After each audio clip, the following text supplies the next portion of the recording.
Or blimey, everybody, if it isn't episode 110 of the Warhammer 40,000 podcast known as Look Out. Sir, my name is Dan, and it's that bit at the beginning of the show where I introduce my good buddy Phil. How is it going today? Philip? Good, thank you. Hopefully Russell-free, because... Russell Brand? Well, my fun fact, my middle name is Russell. Please don't use it. Is it? Still my identity online. But the other kind of Russell... Do you want me to bleep it out, Phil, now? You know, you're a little bit anxious about having uttered that into the world. It's perfectly fine, so long as you also don't know my mother's maiden name, the name of my first pet, or the high school that I went to. There we go. I think I'll be okay. There you go. As long as we haven't inadvertently put all of those details in the in other episodes in the past, I'm sure we'll be fine. Maybe I'll sprinkle them in over the next 90 episodes. So when you get to episode 200, someone can steal my identity. You can claim yourself a gorgeous identity. Exactly. It's weird though, isn't it, on the topic of 90 more episodes? Because it's strange to me the rate of which, obviously, we have been releasing episodes this year, given the weekly release schedule. The fact is, obviously, that once this year is done, we will have successfully put out something in the ballpark of 52 glorious Look Out Sir episodes. But yeah, it only feels like yesterday we were saying, well done us, we're on episode 100. We're already, 10 more along. I know. That was me saying 10 more along. I don't know if I butchered that. But anyway, my point is that, yeah, time, such an enigma. Well, it flies when you're having fun. Anyway, just quickly going back to reiterate the rustling point of view. Apparently, yeah, please, yes. We'd had technical faux pas on my part last episode where I was obviously recording the wrong audio. So you got the lovely beard microphone as opposed to the actual proper microphone, because one's attached to my headsets basically. So apologies, everyone. We need to use some of that Patreon support, Phil, to buy you a headset without a microphone. And then we wouldn't have that problem. That is true. Maybe we should. That's it. No. That's it. It's you there using your, headset that you get with your iPhone. You deserve better. You need nice, comfy ear muffs. That's what you want. That's true. I always find them a bit heavy after a while, though. They do. They make your ears itch. Also, they get a bit. Ugh. I'm not mad keen on them, but I wear them out of, I don't know, loyalty. I try and give off the external professional view of, or look rather, of a podcaster. Exactly. You've got the proper Twitch streamer look. You've got the headphone. You've got the mic. You've got the gamer chair. I do. I have all those things. I'm the worst kind of people. I've got a green screen as well. Do you want me to pull that out at some point? I mean, for our Christmas episode, let's do some funny videos for YouTube. Well, why not? Why not? Much like that one we hid in YouTube of you doing the "do it" back in the day. Oh yeah, that was quite a good one. That was a fun little treasure trail. I like hiding things in our YouTube in places. We've got a couple. Yeah, a few little weird hidden trinkets. Anyway, on the topic of things that aren't hidden, Phil, what are we talking about in episode 110? Well, last weekend was the Warhammer Day. So we're going to have a brief talk about the reveals, or maybe lack of reveals for 40k. The reveal. the singular reveal. We're also going to maybe talk about Inquisition, or maybe the fact that the Warhammer Octarius book. What was it called? The first one? Warzone Octarius Rising Tide. A Rising Tide, that's it, yeah. So we're going to talk about that again. Part 2 of the never-ending Warzone books. So Inquisition, we're going to just touch on briefly because it's effectively a reprint. But we're also going to talk about the new Armies of Renowned it's a Codex supplement, Leviathan. And then maybe briefly touch on the other Codex-y bits for Tyranids, which are a reprint, a bit like the Inquisition stuff. So we'll talk about all of those bits as well. There you go. Beautiful. But before we do any of that, it is customary that we begin with a 5-star review. Peter! Peter! Oh, hello, What are Dad. you doing in here, son? Oh, I'm What just... have I told you about wasting your time with these little plastic figurines? It's not a waste of time. I like it. How dare you talk back to me, Peter? It's about time you grew up. I don't want to grow up. Oh, man, maybe there's something on the radio. Yeah, this is nicer. Peter! Peter! What's that? That's right, it's me, the ghost of a award-winning TV and radio presenter, Jeremy Beadle. Jeremy Beadle? Yeah, that's right. Wow. Now let me tell you here, Sonny, my dad was always telling me to grow up, and I never did. And look how successful I was. So ignore him, Peter, and keep playing with that little plastic crack. And while you're at it, listen to the Look Out Sir podcast, which right now, it's time for the 5-star review. Wow, thanks, Jeremy. Who are you talking to with there, son? Jeremy Beadle. What? No!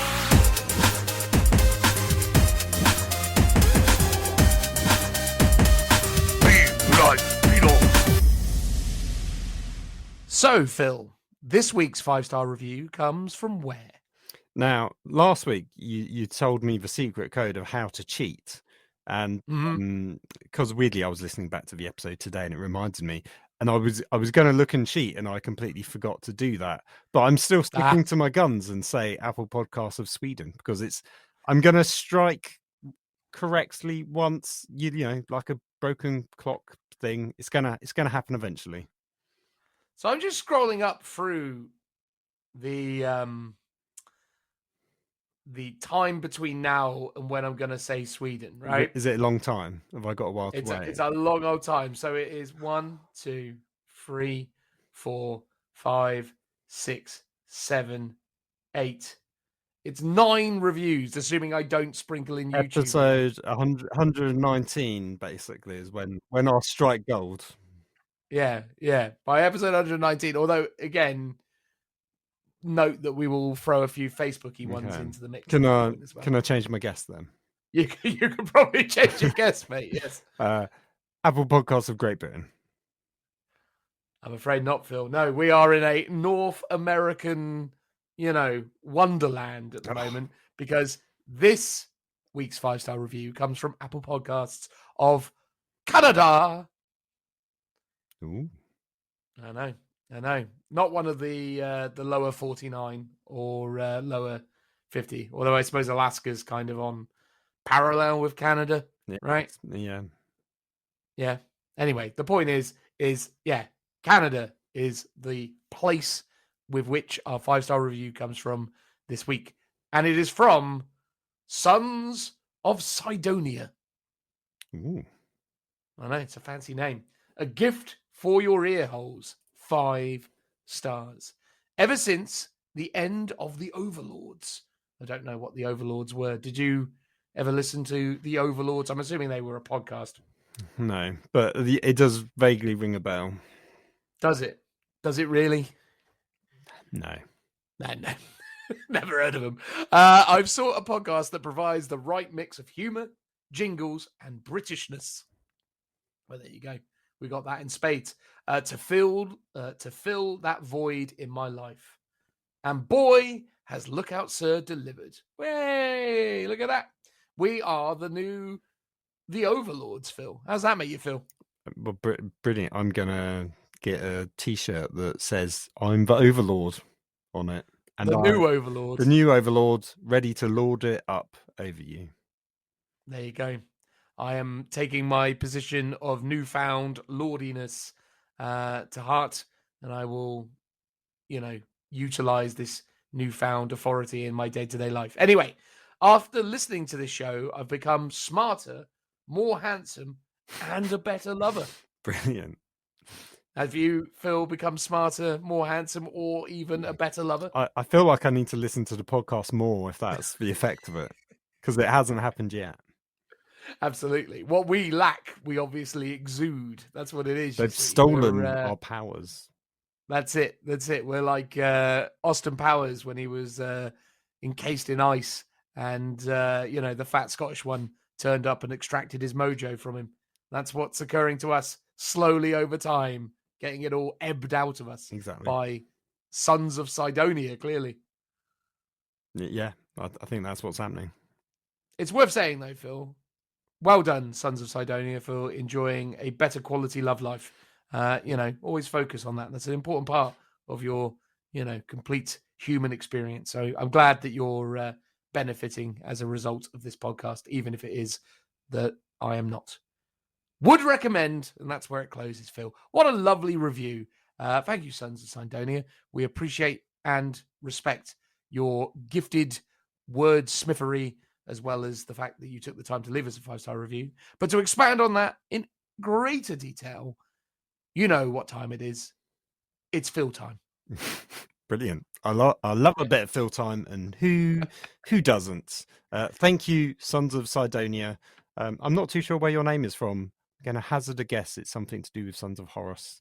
They have Cydonian, Cyclopean sounding names quite often. But thank you very much from the chilly Canudian lands of Canudia. Thank you very much. We appreciate it.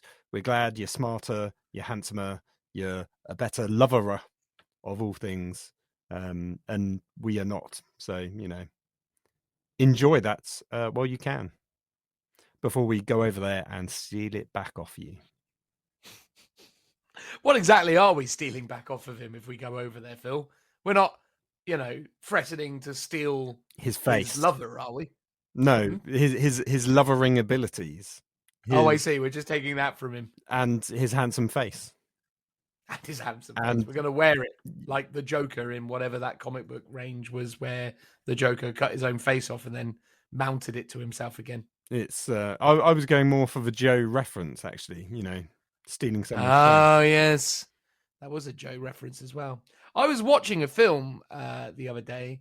I've seen it before, but it's called Repo Man. It's a really weird rock opera where essentially a company sells, or rather leases, organs to people. And then when they can't pay the bills, they come and repossess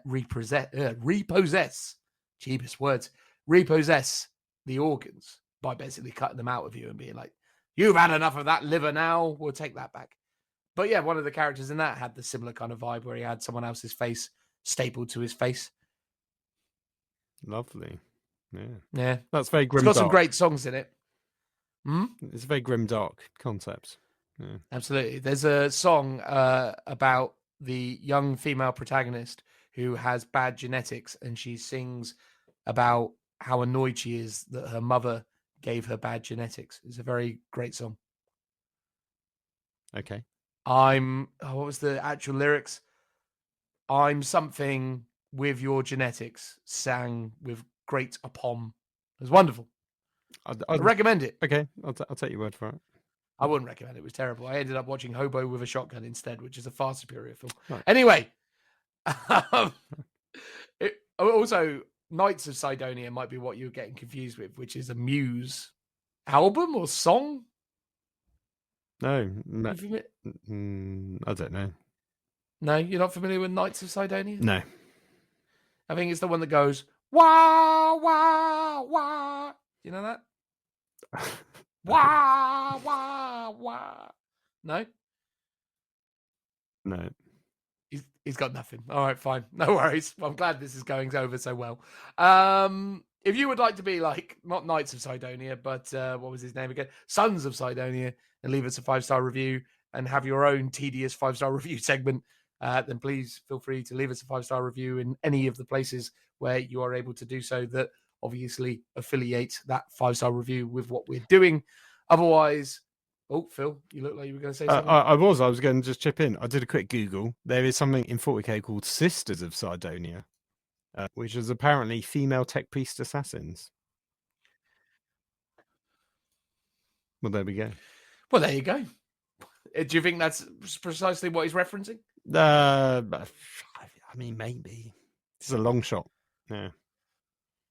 Brilliant. Anyway, the point is, if you'd like to leave a 5-star review, please consider doing so. Otherwise, there is Patreon, and there is also merchandise, which is a thing that we talk about now and again because, cheap plugs. But now that that's all out of the way, we're going to get on with whatever it is that we decide that we're going to do next. Transitional noise. Woo!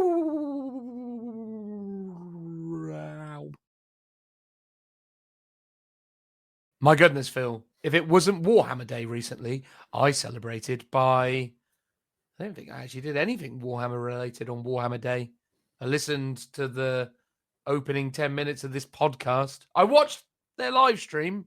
So there you go. That was how I celebrated Warhammer Day. What did you do on Warhammer Day, Phil? I sat down and watched the live stream as well. I noticed they've got a nice new studio space that they don't know how to use.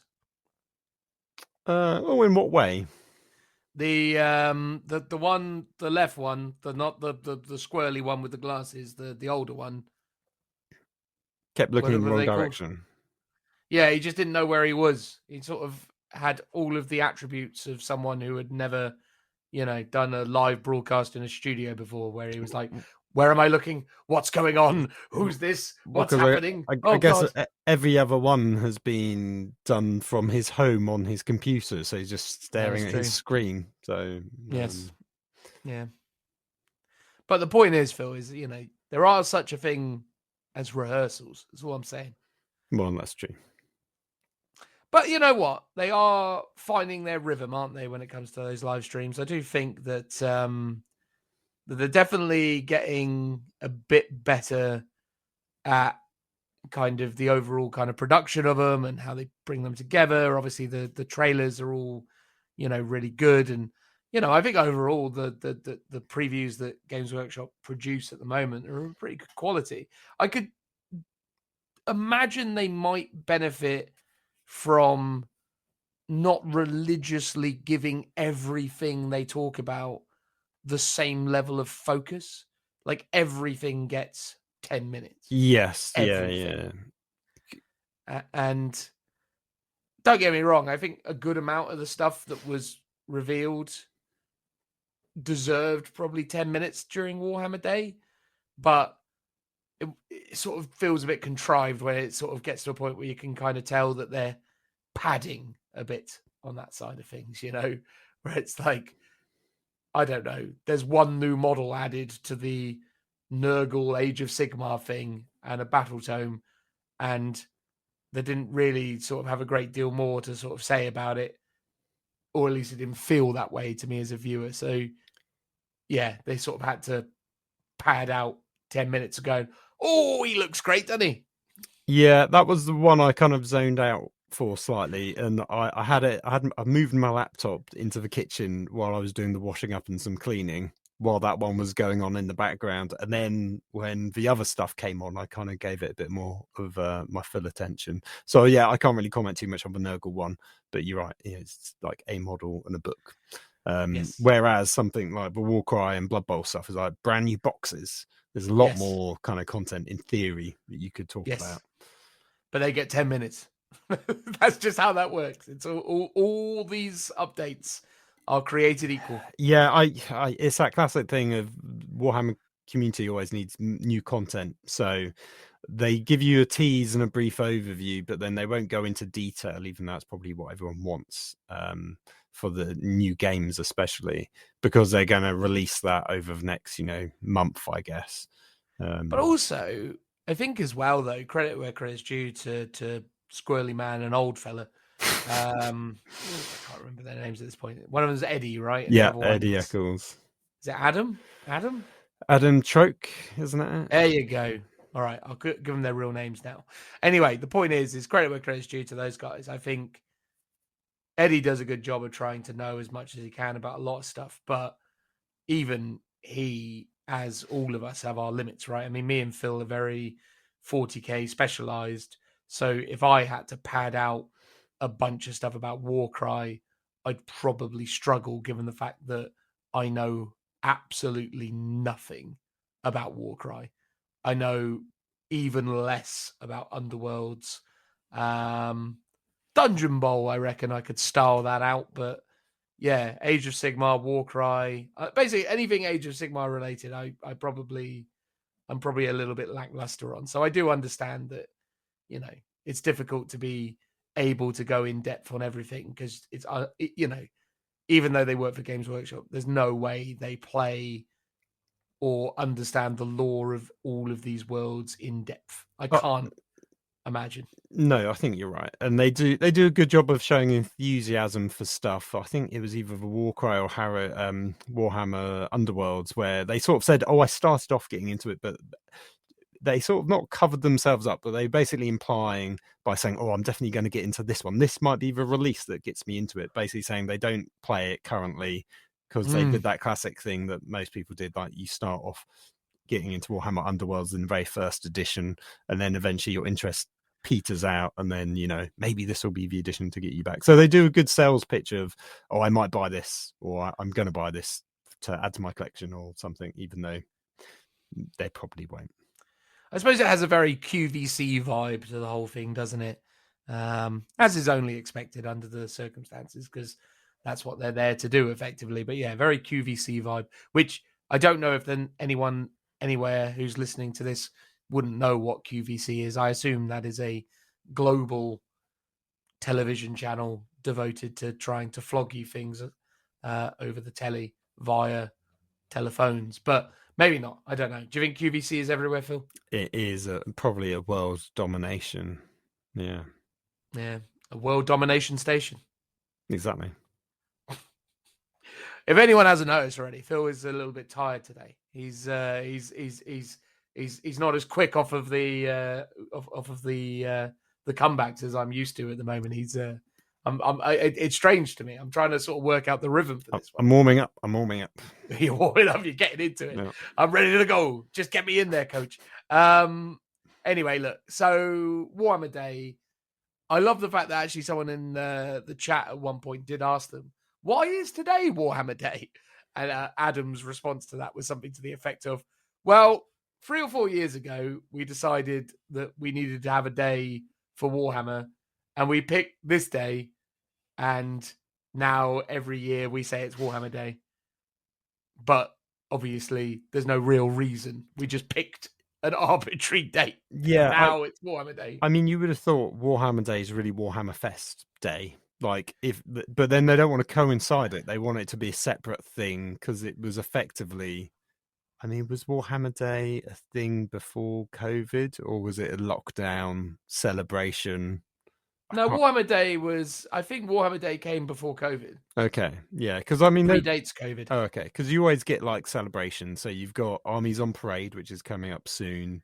You've got each of the store anniversaries, so they have their own consistently happen, yes, mini Warhammer days locally. And I guess this is meant to be like a bit more of a global representation of that. And obviously you got Warhammer Fest as well, and other big events like GT finals and stuff. But this is, I mean, it's a cool concept. I'm not going to begrudge on that. I think it's cool. No.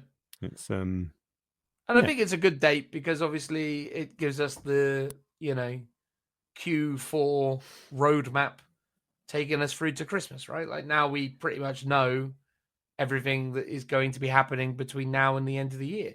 I think because you'll get your Christmas Day reveal, and then you'll get your New Year's Day kind of reveal as well, because that's an event at Warhammer World. Normally it's like a kind of tour of, not quite a tour of a studio, but a bit more of a chance to chat and speak to studio staff, and they do some reveals there as well. I always got the impression it was a bit more Horus Heresy Forge World focused, but I think it used to be. I think it used to be. I think it's a bit more everything now. Isn't it a Black Library thing, or is that? That is a separate day as well. There's a Black Library day. Yes. Yeah, so that's another calendar event.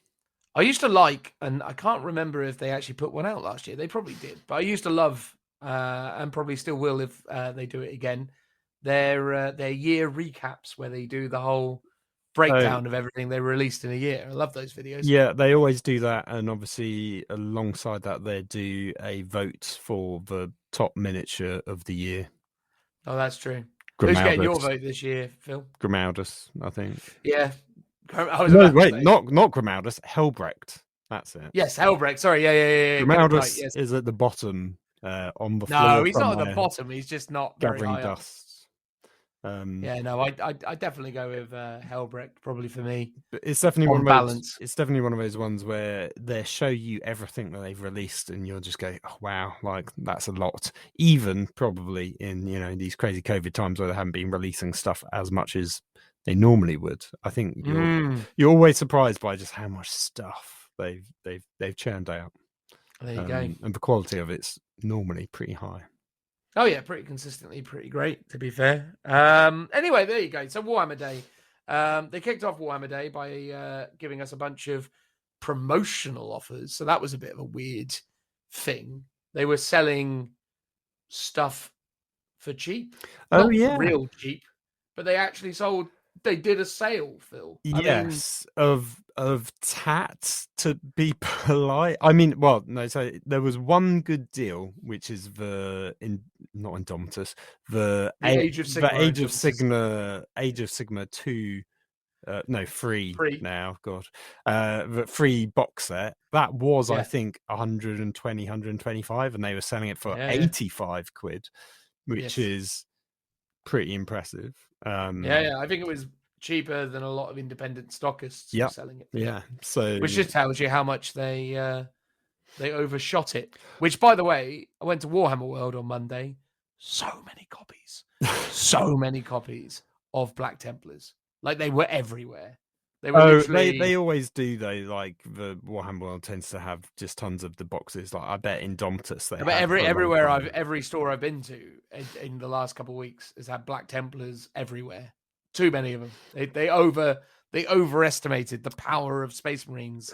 Well, here's the thing: it's a faction-specific Space Marines. It's not Indomitus, which is generic that everyone could take. And it's like some people could convert them up, but you know, the neophytes, for example, or novitiates. Neophytes are Templar specific, as are a bunch of the other stuff. Obviously, the Redemptor wasn't. You know, if that had come out, maybe was it this time last year or like 6 months ago? Do you remember there was a period where Redemptors were super popular, but you couldn't buy one for love nor money? Yes. If this box set had come out then, they would have sold like hotcakes because people would be like, "I just want the Redemptor." Absolutely, that's the way forward.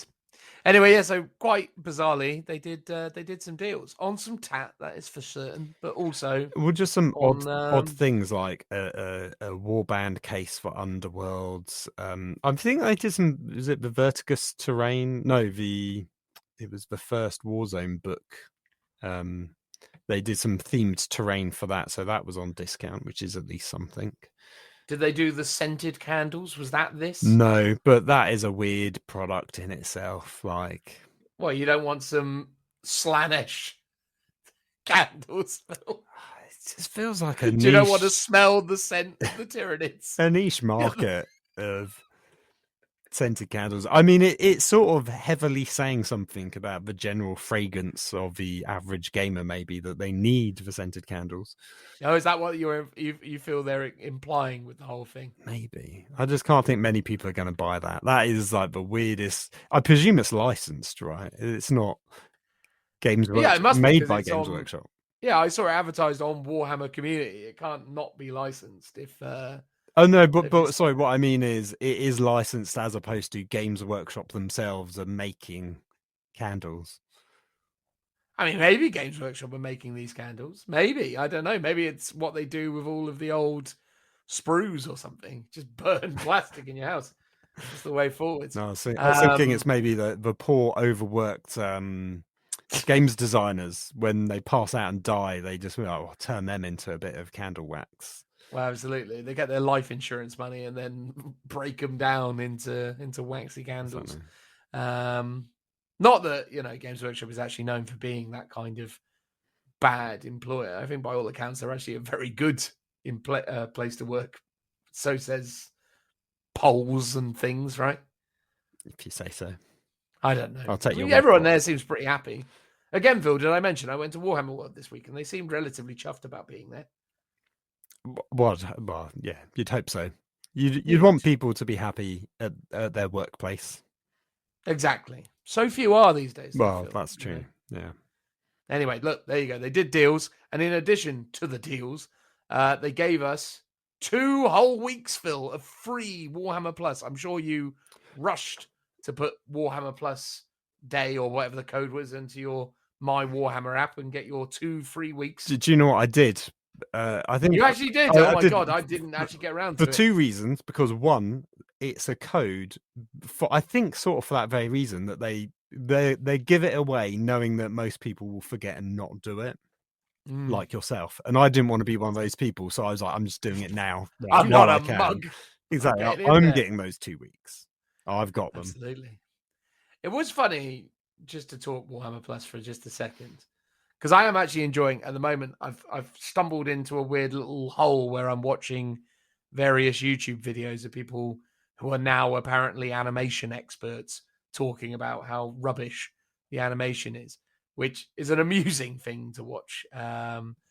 Just based on the fact that it's just funny, the sorts of content that people make to really complain about this stuff. Not that I'm not going to complain about it necessarily, but yeah, no, I mean, 2 weeks of it is cool, but it's just interesting.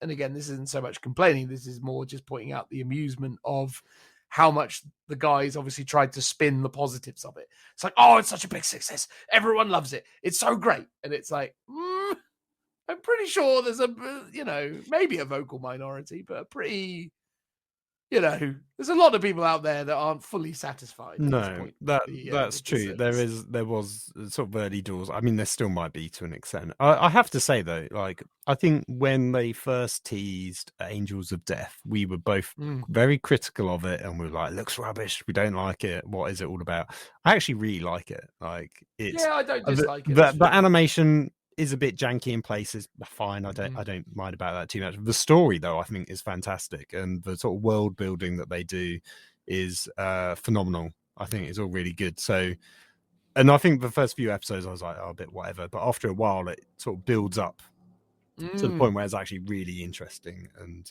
I'm sort of looking forward to the start of the second half of it. I quite enjoy Hammer and Bolter as well. I'm enjoying that. Oh, that is fantastic. I watched the last 2 episodes earlier this week. So there was one all about Sisters of Battle. That was really good. Yes, I thought. very and good, then there was one which was all from the point of view of the Elder being attacked by Space Marines, and Space Marines had bad guys in that, which I really enjoyed, the different viewpoints. I thought that was fantastic as well. I mean, Space Marines, by all accounts, are pretty bad guys. So, yeah, no shocker there. But no, yeah, again, I think, again, as I've said many times, it's fine. Although, if I can just finish on Warhammer Plus, this month's Warhammer Plus incentive is just a little bit, I don't even know what to say. It is. If you spend £100 at Games Workshop, you will at some point be given a £10 voucher. Is that right? Yes, correct. And it goes up to, if you spend £500 at Games Workshop, you will get a £50 voucher. Well, that is only an example, though, Phil. It is not necessarily the cap. I don't think there is any expressed upper echelon. I mean, you could spend £6 million and get whatever the £5 voucher divisible would be. Yes, I think a few people have pointed out quite vocally again on their social media, like the offer is effectively still not as cheap as third-party retailers for those of us that are lucky to get it. It's a weird incentive because, well, here's the thing: it's not an offer, it's not a freebie per se. Like the £10 voucher that we got, I'm like, oh, that's cool, that's a nice thing, and they made me spend my £10 voucher as promised last episode. I went out and got the limited edition Lieutenant from Warhammer Day, which then only cost me £8 instead of 18 quid. So I was quite happy about that. This one though is basically you have to spend money to get some form of discount. I'm like, no, I'm not doing that. No, it's not a very good. It's not a feel good reward, which is what it should be. It's not a reward. It's an offer, an incentive to make you buy stuff. And it's like, does it work for Forge World, Phil? Or is it no, just it doesn't. I saw people ask, and again, it doesn't work for Forge World. It just works for Games. At least then you could justify it based on the fact that not everyone stocks Forge World. Well, and there are no retailers, third-party retailers for Forge World, so that actually would make a genuine sense where it is actually right. a proper discount. They did it before, so When during the lockdowns they did it, didn't they had offers that were, if you spent like 50 quid, you would get a £5 voucher back, which is effectively the same sort of deal, but they've upped it to £100 minimum as opposed to a £50 minimum. And I can't remember if it was, I think with that one, if you bought it via Forge World, you got a Forge World voucher. If you bought it via Games Workshop, you got a Games Workshop voucher. So I was like, well, I'm getting some Forge World stuff. Absolutely. That's what I did too. So that is, I think, the way to go with that. And this doesn't feel like a reward. So I was a bit disappointed with that. I also had to chase up about our enamel pin badges that we were promised as well, because I was like, I thought we were going to get. Aren't they all coming with the models now? Yes. So, well, here's the thing. So I did my old grumpy man thing of contacting the live chat to say, what's the deal with this? Oh, you grumpy man. The lovely person at the other end of the live chat didn't actually know and said, sorry, we can't help you. I was like, okay. So when they posted about this offer on Warhammer, the Facebook page, I said, oh, this is very interesting. Is this the November offer? Because I was like, this is a bit of a weird reward. Is this our reward? They said yes. I also asked, oh, what's happening with our enamel pin badge? And they said that's coming with your model, because it isn't a monthly reward, which is sort of what I thought it would have been. It was an incentive to get you to subscribe to the annual membership. So it was, if you're an annual subscriber, you get the pin badge. So you'll get that at the end of your 10 months, I guess, if you're an annual person, because that's when the models will arrive. Well, they are. They're bundling up all of our pin badges and models into one big old thing to send to us. It'll be a beautiful care package by the end, Phil. Exactly. You'll be excited. By the end of this year, or not this year, obviously, but by the time has come that they're prepared to send us this gift package, we'll all be going, core blimey, I wish I hadn't been so negative at the start, because look at how great all of this stuff is that everyone's getting. That's what I'm holding out for, Phil. It's probably not going to happen, but I'm holding out. Yeah, this is the thing. If the monthly incentives were really good, it would make people go like, oh, this is worth it. This is worthwhile. This one is the first one where I've gone, yeah, I'm not too keen on this. But Phil, we got tickets for the doubles in whenever the doubles. Oh my God, are we going to be able to claim our VIP access?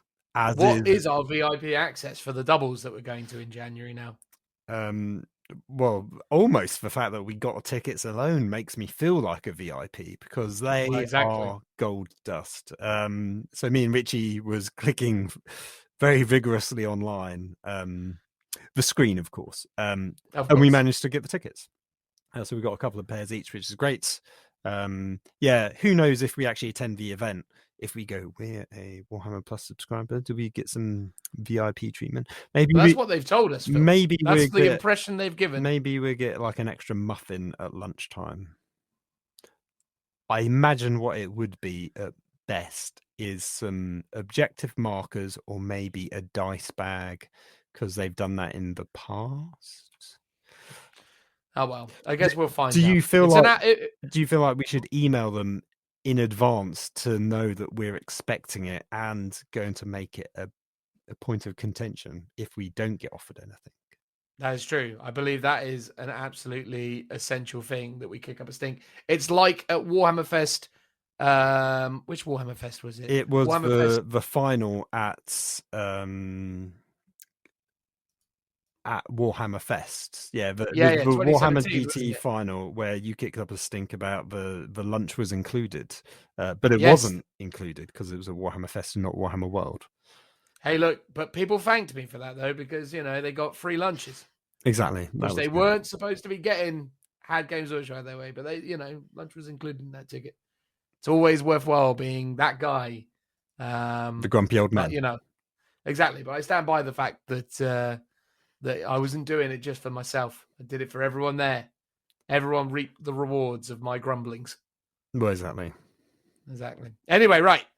Moving along. There we go. We've talked enough about Warhammer Plus and all of that stuff in terms of the beginning points of this side of things. So let's get into the order of ceremony. So the first thing they actually did update us on is new Warhammer 40,000 things, which was quite lovely, because typically they make us wait till the end. But this time they were like, no. we're going to kick it off with 40k. We know what all you 40k trolls are here for. We're going to get this out of the way. So you just go away and leave us to talk about the fun Age of stuff. Sigmar. Yeah. And you stop going, get to 40k in the Twitch chat. So they got to 40k, and what they gave us was a combination of Adeptus Custodes and GSC Genestealer Cult. We predicted it. Blimey. So I have a question, Phil. Right? You still there? Yeah, I'm listening. Yeah. There you go. You went a bit. Your screen went a bit wibbly. I have a question for you. So a Genestealer Cult has now managed to make its way into Terra. The fact that they're all still dressed up like miners is a detail that we don't concern ourselves with, because obviously they had to pick a general aesthetic for Genestealers at some point. So despite the fact that there probably isn't that much mining going on anymore on Terra, is a point that we just have to kind of look past and ignore and just go, yeah, fine, whatever. That's just what Genestealer Cult looked like. But regardless of that, right? Based on everything we know about Custodes within the fluff, if Custodes were told to go and deal with a Genestealer Cult on Terra, well, I mean, surely it would just, surely they'd just send 2 Custodes down there and they'd all be dead in like a week. I mean, yeah, lore-wise, if this was a Black Library novel, maybe. But, well, 1, it's not a Black Library novel. 2, No. It's obviously like a mass uprising. It's not just a couple. This actually, because one thing I really liked about this is it goes back to, I believe, one of the Gathering Storm books. They have these little, I don't even think the word is insert, but along the marginals is the term. Along the marginals, they occasionally have these little snippets of information. And that was where they first teased that Genestealers had been spotted on Terra. And I was like, oh my God, this is amazing. This is great, like storytelling. Like I want to hear about this. And this is now like 5 years later, that little snippet has finally kind of emerged. It has gestated and became a lovely butterfly of a story and a war zone in itself. It's become a patriarch. Exactly. I do think, I'm sure there is mining still happening on Terra. I know they import probably a lot of their stuff, but I would assume, they're going to get every nugget of, benefits from the earth that they possibly could, so they're going to be drilling it till there's nothing left, basically. So the mining bit, yeah, I'm sure that stuff still goes on, probably, irrespective of whether or not it does, though. I mean, it is a really cool concept, because obviously at some point before this happened, a bunch of demons turned up on Terra. So I guess while they were dealing with all that, the Genestealers kind of just got involved. And now, obviously, they need to get rid of them, because a hive fleet will be, winging its way over to Terra,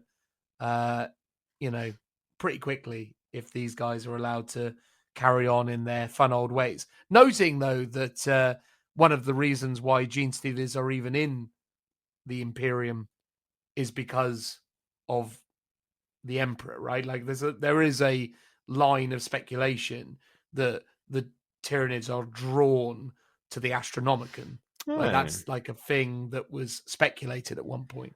Well, there were a handful of Nid theories. 1, they just randomly showed up. 2, they're drawn to the Astronomicon. 3, they're running away from something worse.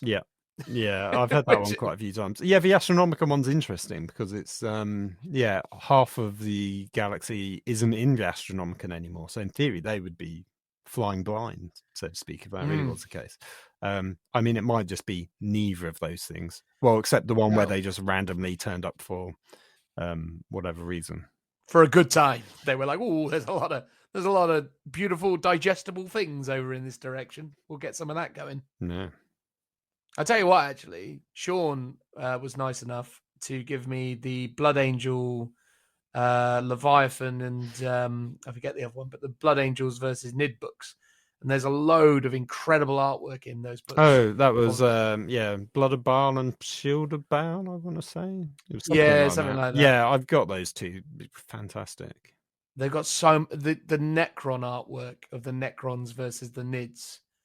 So beautiful. There's this incredible image of a Catan shard facing off against one of the tyrannid Titan creatures. It's just like, and I was looking through it going, well, how is this the first time I'm seeing this stuff? Like, how has this never been reprinted? Anyway, I digress. The point is, though, it's a cool premise. And in the way of these sorts of things, they've gone, hey, Custodes versus Nids. Well, not Nids, sorry, Genestealer Cult. So you know what that means? Dual box sets, everybody. And not only dual box sets, but dual box sets with the stuff that doesn't sell very well and 2 new characters that I'm sure you'll love to add to your collection. So yeah, there you go. I mean, I have to say, I'm personally quite bored of dual box sets as a concept, because you always, most of the time, have to buy half a box of models that you don't want. And trying to split it with a friend is all well and good, but it's not easy. So quite often for me, it's, if I really wanted it, I'm buying a box, I'm flogging half on eBay if I can be bothered to put it on eBay, or I'm just letting that lot sit in a box and going unused. I personally, it'd be still quite cool to thematically split them, so they release 2 boxes that are still themes to the Shadow Throne, but there's one half GSE, one half Custodes. Just buy that half. Obviously it'd be a bit more expensive than buying one down and splitting it down the middle, but personally I'd rather that rather than having to splurge £120 or whatever it's going to be on a box set when you only want half of it. Yeah, no, I agree. Again, once upon a time, I was unable to resist the dual boxes. I was drawn in so, easily by them. Whereas these days, you do sort of look at it and just sort of think like, yeah, no, it's cool. Because the rhythm. This stuff is going to come out down the road. You don't need to care about it that much in the initial instance. And certainly with these characters. So for the Adeptus, well, we'll get into it in a second, but for these characters, I'm just not as incentivized. Not because I don't think they're great sculpts. It's just that they're not that dramatically different that I don't feel like you wouldn't be able to proxy them for like a couple months until they go on sale. Like it's not impossible to just be like, oh yeah, that one's a this and this one's a that if you already are a GSC. Yeah, I think these box sets are great if you're wanting to start one of these armies. Like if you want Genestealer Cult, you've got everything you need. You got your Patriarch, your Magus, a couple of other characters, including the new one, and some generic, I think, neophytes. You get the neophyte hybrids. Yeah, or if you're Custodes, you get some sisters and some Terminators, like great, and the new Blade Champion, like cool. If you're existing collectors of either of them, you've already got those characters for Genestealer Cult. You definitely don't need them again. And if you're if you're a Custodes player, you probably own all of those models already. And unless the rules get certainly better, you probably don't want more sister models. So I can just imagine something tells me the sister models are probably going to get better rules. Well, this is the thing. So it might be once the codexes come out, people will be like, "Oh, actually, I do want these models," because they're probably the lesser used units, at least for the Custodes, out of all the models that they have. Yeah. So I think that there are niches for people that probably do really want these box sets. For existing players, maybe less so, I think. And as you say, I think just I would just hold out for the individual model if that's all you're after. Yeah. But so in the ways of the individual models, you've got the Blade Champion for the Custodes, and you've got the, what is this now? Star Chosen Revolutionary Mercer. The Reductus Saboteur. Yeah, which was teased in the rumor engine for ages ago, and everyone thought we were maybe getting engineers or some extra rattling snipers because of the demolition bomb on the backpack. Yeah. But it turns out to be GSC instead. Yes, I mean, what a strange twist of fate that was. But yeah, so you've got the Blade Champion, which shock horror is a lieutenant style option for Custodes. So no longer do you just have to have shield captains. You now get Blade Champions, which seemingly are like lieutenants, but also seemingly are like Emperor's champions / champions. So fighty people. And the depicting rules that, for them are dead good. I was going to say. Have they released the rules? Yeah, so they previewed the rules. I think yesterday or the day before. So obviously a couple of days after. Oh well, do you want to talk about them now? Because for both of them, mate? Yeah, both of them, they are dead good. Well, let me have a look. I think I've just found the relevant tab. Remote explosives. Okay, yeah, no, I've got them here. Go on then, tell me about them. So the Blade Guard, I'm going to wing it because I haven't loaded it up. He can, he has 3 different profiles. I believe he has 6 attacks. Of his sword? His profile, his sword has 3 different profiles. One of them is obviously the usual 2 extra attacks. One of them is a really good against vehicles. And then the other one is just really good against characters. And when you say 2 extra attacks, you actually mean every time he makes an attack, he does 2 instead of 1, right? Yes. So it's like this swiping thing, that is... not just adding 2 to his attacks. Yeah, that is correct. I've got it in front of me here now, Phil. I can tell you. You've got, so it's called Vault Swords. Before selecting targets, select one profile below. You can have Behemoth, which is strength +2, -4 to damage. Each time an attack is made with this weapon against a monster or vehicle unit, and a modified hit roll of 4+ automatically wounds the target. Mad good. I'm just trying to think of any instance. I suppose against vehicles, because he'd be strength. We'd be strength 7, right? Because they're strength 5 typically. Yeah, I mean, so against toughness 8, toughness 8 or above. So you basically, it's the difference of a 4+ or a 5+ really is what's going to make the difference. And then you're -4 AP. So unless it's got an invuln save, it's not really getting a save unless it's got a 2-up save. And then 2 damage, not crazy, but it's a sword. What do you expect? It's an interesting mechanic, right? Because you could have just said, just give him strength +3.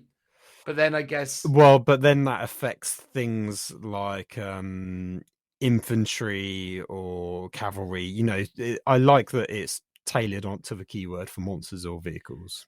Yeah, I do understand that. And also means as well that if there's any kind of debilitating effects that are put upon you, any maledictions that reduce your strength, that you're always wounding on 4s regardless of any reduction. So if you're fighting something that would be -1 to wound, much like with poison weapons, this is going to be automatically wounding on 4s, which is cool. Yeah. And then you've got Hurricanus, which is the one that Phil said, which is strength user -1 damage, but each time you make an attack, you get 2 hit rolls instead of 1.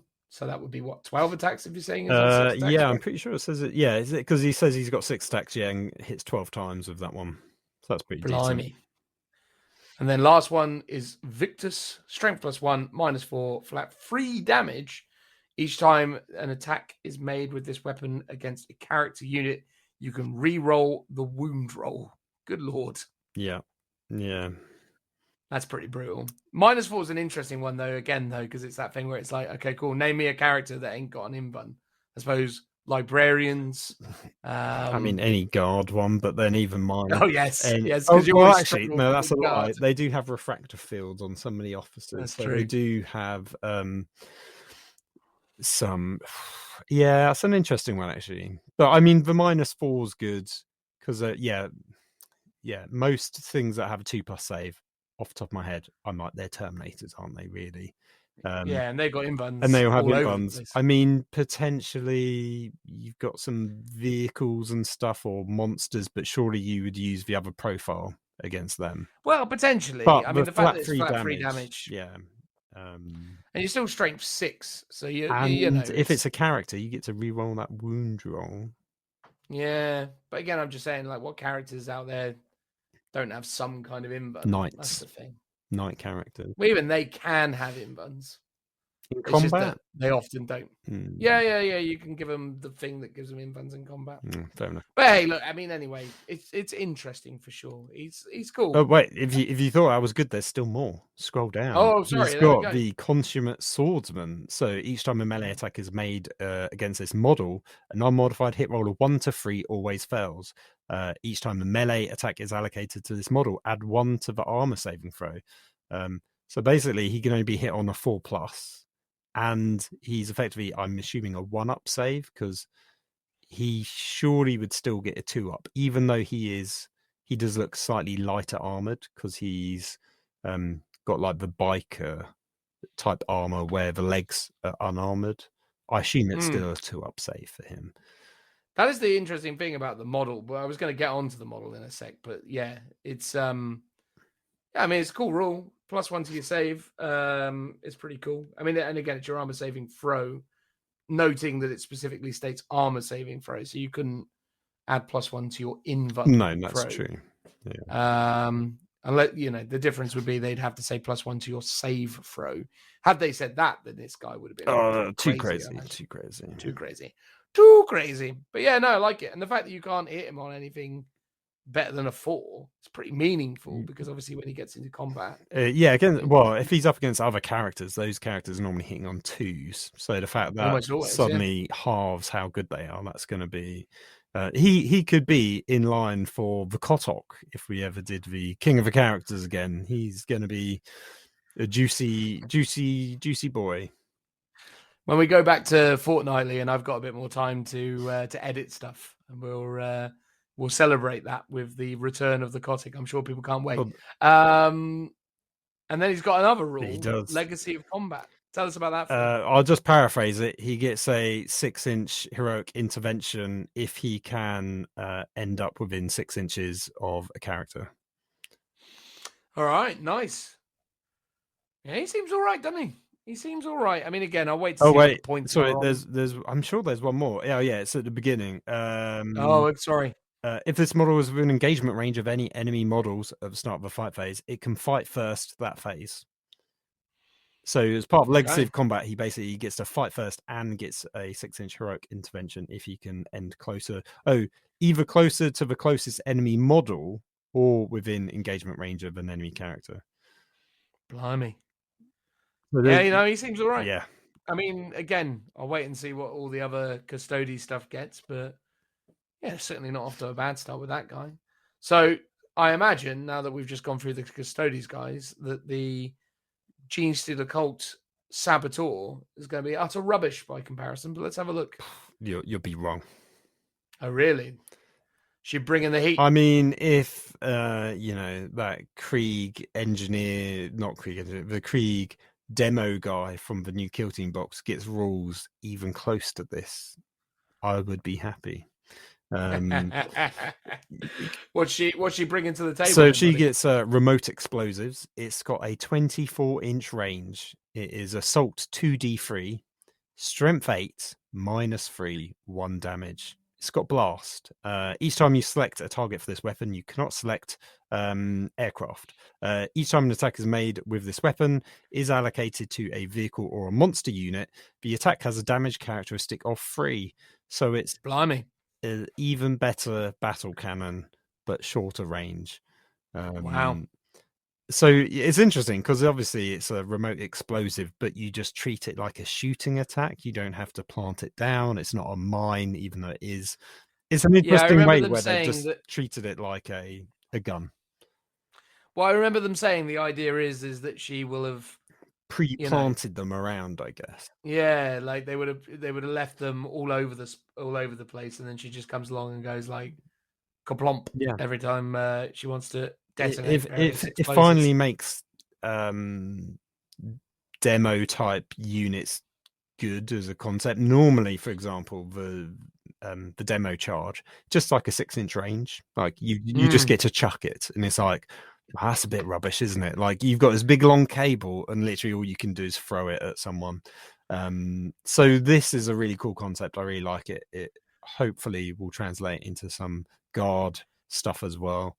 I would like to see. Yeah, I did always really love that about the concept of these like satchel charges or demo charges where they were just literally like, well, yeah, you just lob them at people, don't you? It's like, yeah, that's what I do with a massive explosive bag of bombs. I just, hurl it and just hope that somehow I managed to lob it far enough that I didn't end up involved in the collateral damage. But hey, there you go. I suppose it's the Gene Stealer cult. They're not too concerned with that stuff normally. But anyway, yeah, no, it sounds interesting. I mean, certainly a good set of rules there. There's this other thing. There's a token with a sort of Counter-Strike-esque bomb has been planted thing on it. What's this about? So that's the Reductus explosives. Do you want to read that one out?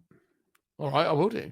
At the end of the movement phase or your opponent's charge phase, if any enemy models are within 3 of this model's Reductus explosives marker, it can use this ability. Roll 1d6 for each model, excluding aircraft models, within 3 of the marker, adding 2 if the model is a biker, monster, or vehicle.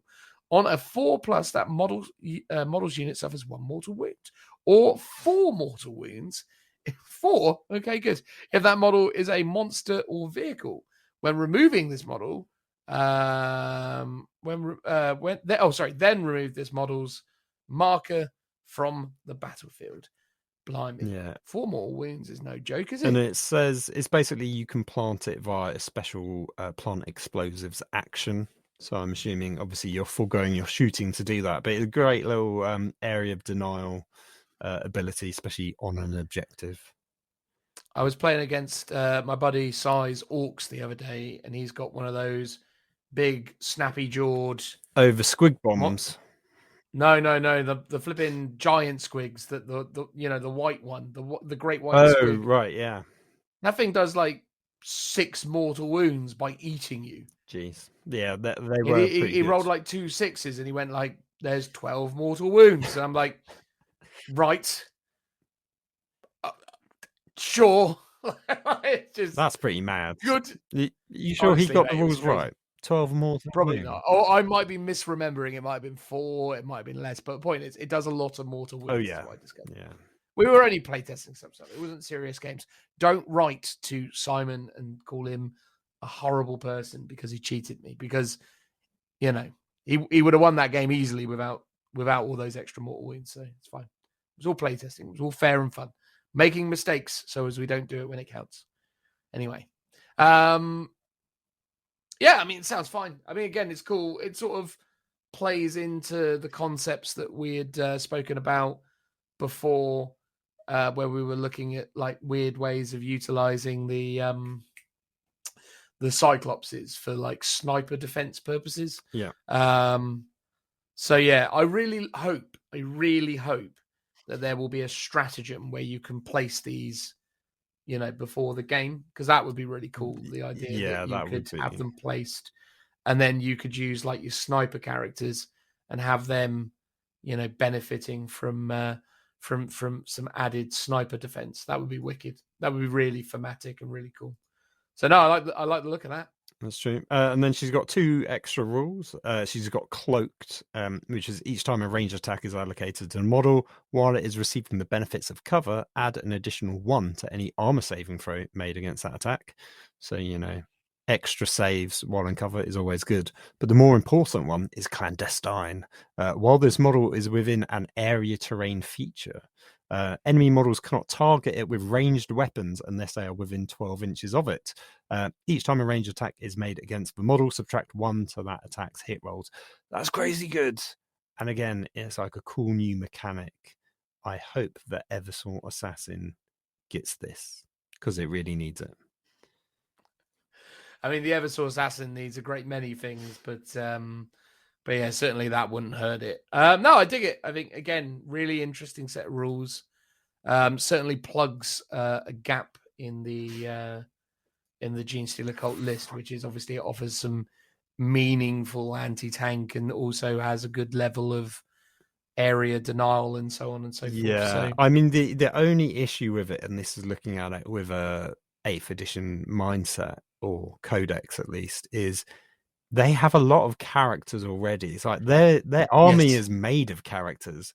The one thing they probably don't want is another character, because it's already a struggle to fit them into their armies. However, I imagine, and I do hope, and they sort of teased this, or they talked about it in the Warhammer preview, that those sorts of issues are being fixed in that codex. So it's basically saying now is a good time to be a GSE player. So hopefully it'll fit in nicely. I think they've got 10 characters at the moment, haven't they? Or like they've got a lot. They've got many armed potential Deadeye Duck sniper man. Yeah. Okay, remember that? They've got bloke looking at the Games Workshop shop. Yeah. Or the head office. Yeah. Warhammer. They've got the loopy dude with the knife who like is like an assassin type thing. He looks like a Skaven. Oh yes, with the cloak. Yeah. With the cloak, yeah, cloak and knife lad. I'm struggling to remember anything else. You've got the Magus, you've got Primarch. Oh yes, you got the Magus, the Patriarch. Sorry, not Primarch. You got the Patriarch, and then you got the other one that comes in that set, the one with the sword. Oh yes, he's like the general type guy, the actual more military style. So that brings us to 6. You've got this one, which would be 7. Well, technically, you got 2 Maguses as well, so that could be 8. Oh, and then you've also got I don't know if it's a character, but there is a special version of an Aberrant, isn't there? Who's like super beefy. Is there? Yeah, that came out a year ago. Like January last year, I think. I have honestly. There is a special type of Aberrant that came out. I don't know if it's more like a sergeant as opposed to a character though. Isn't there the dude? Oh yeah, no, there is. There's the dude that's sort of like hunched over, and he is like in a cloak, and he looks like a Magus, but he's not. He's covered in knives. Yeah, that's the one we've talked about, right?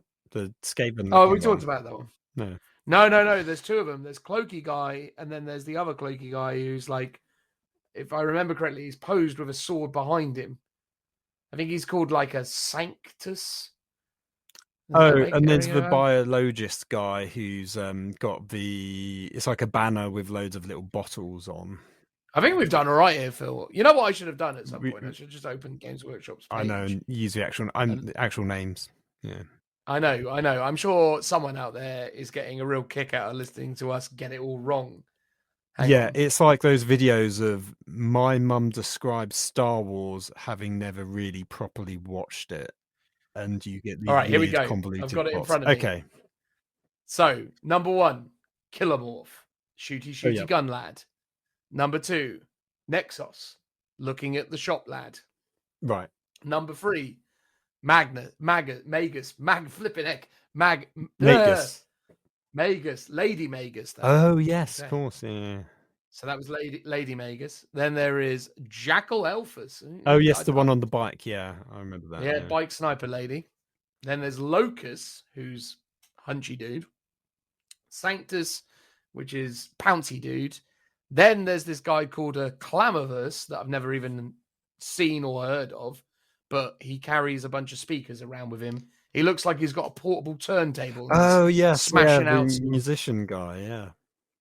Yeah, very, very strange. And then there's the Bio Aegis, which is like the mad scientist guy. Yeah. And you're absolutely right. There's also the Abominant, which is the large aberrant. There you go. And then the Patriarch and the other Magus and the leader guy. So we got 12 characters already. I think that's almost, but not quite, as many as Space Marines, and that's saying something. Well, there you go. I mean, it's a cool like theme for like an army. Like, let's just do an army of characters, or that's so heavily built around characters in comparison to units. Hopefully, they just get it right with the Codex. Oh, they've got an icon ward as well. What's that? A banner bearer. Banner bearer. Oh, right, yeah. Oh, of course, yeah. Yeah, 13. I can maths. Anyway, there you go. Well, lovely. Let's talk about these models, Phil, and we can, move along with things. So these models, what do you reckon of the Blade Champion? it's okay. It's not my cup of tea, but then Custodes tend not to be in terms of visual aesthetics. I mean, they're kind of cool. I think this guy's pretty all right. What I like about it is it's a pose that is very dynamic, and that is very different from most Custodes models, or in fact all of them. But on one hand, that's the thing that makes it stand out, but not necessarily in a good way, because it's so different from all the others, which are much more stoically posed. He will just look not out of place, but just, a bit different from the rest of the army. The thing I like about it most is I'm obviously doing counts as Custodes for my Thunder Warriors army, and it's an excuse to convert up another model. So that's what I like about it more than the actual model itself. Well, that's fair enough, mate. For me, he is the third worst Custodes model. Ooh. What are your others? Number one worst is Valerian. It's a bit harsh. No, Valerian is terrible. Come on now. The only way Valerian works is if you do a head swap, but that Valerian head is so derpy. Oh, sorry. Valerian's the Black Library one, isn't it? Yes. I remember. Yes. Yeah, with the sisters. Yeah. Okay. No, I know the one there. Valerian is rubbish. Number two is the Venerable Contemptor Dreadnought. Oh, well, that's just a plastic sculpt that is going to die soon out anyway. That is true, but it doesn't matter. Right now, it is still an official Custodes miniature. Oh, no, fair enough. That's terrible. I mean, I have to say, their gold-painted rhino is pretty terrible as well, if you're going to talk about... Well, that's a Sisters of Silence. Gosh, damn it, you're right, yeah. I mean, it'll be in the army, though, because they yeah. Well, technically, the gold Land Raider, but I quite like Land Raiders. I can never be negative about it. It's less about the model, and I think it's the combination of the model and the paint job, because it's so basic. Yeah. No, absolutely, but that's not the point, right? I'm going off model here, and as a model, it ain't quite doing the business. But yeah, that's the thing, because even the I think my problem is with him is like when you look at the bike riding Custodes, they've got these really awesome kind of like bulky torsos where they're kind of like sat in their bikes with these really amazing kind of like, very kind of chunky torso sections. But yeah, they've got these lighter armored like leg sections, but everything else about them is pretty cool. And like their helmet design sort of works within the aesthetic of the miniature. But yeah, on this guy, I just don't know. It's like it's a mishmash of styles and none of it really goes together very well. It's just the pose is great. I'll give him kudos for the pose, but yeah, it's not an inspiring miniature to me. It's just a bit too. It's an explosion at a clothes factory, and it just doesn't quite. It doesn't work. I would say in their defense, quite often I look at these photos and they just don't look great, and that's more down to sort of the fact that you can't really accurately portray a 3D miniature in a 2D photo. So I think when you see the model in person, it always looks better. And quite often models just grow on you. I mean, there's plenty of models that I love that when I first saw, I was just like, it looks a bit rubbish. I agree with that. I absolutely agree with that. And I'm sure once you get the sense of scale and you see it more often, you're going to get used to it. But as it is, I'm just not thrilled with that photo. No, fair enough. Conversely, or maybe not conversely, old Saboteur. What do you reckon of the Saboteur? Pretty cool. It's an excellent sculpt. It's a Gene Stealer Cult mini. I mean, what's more to say? They're all good. Like, I like the optional extra head, the kind of the one that's been slightly blown up. Yeah, I mean, I like it. It's cool. It's a cool pose. There's a cape. She's got 3 arms. What's to hate about it? And it's got a great silhouette as well, which I think the Custodes one. I mean, it is actually not a bad silhouette. But this one's more like that classic kind of 2-dimensional. You get to see the whole model. Yeah. That's the thing. I definitely like it. It's not the strongest Gene Stealer Cult character. But it's definitely not the worst. Although, to be fair, they're all pretty consistently good. I don't think any of the GSC characters fall into a bad category. No. I think the only thing I was going to say that there's not a model which makes you go, "Oh, who sculpted this one? Was it the intern?" Like they're all at a really good, consistent level, and they kind of all look like they've been designed by one person. Like they've got that uniformity to them.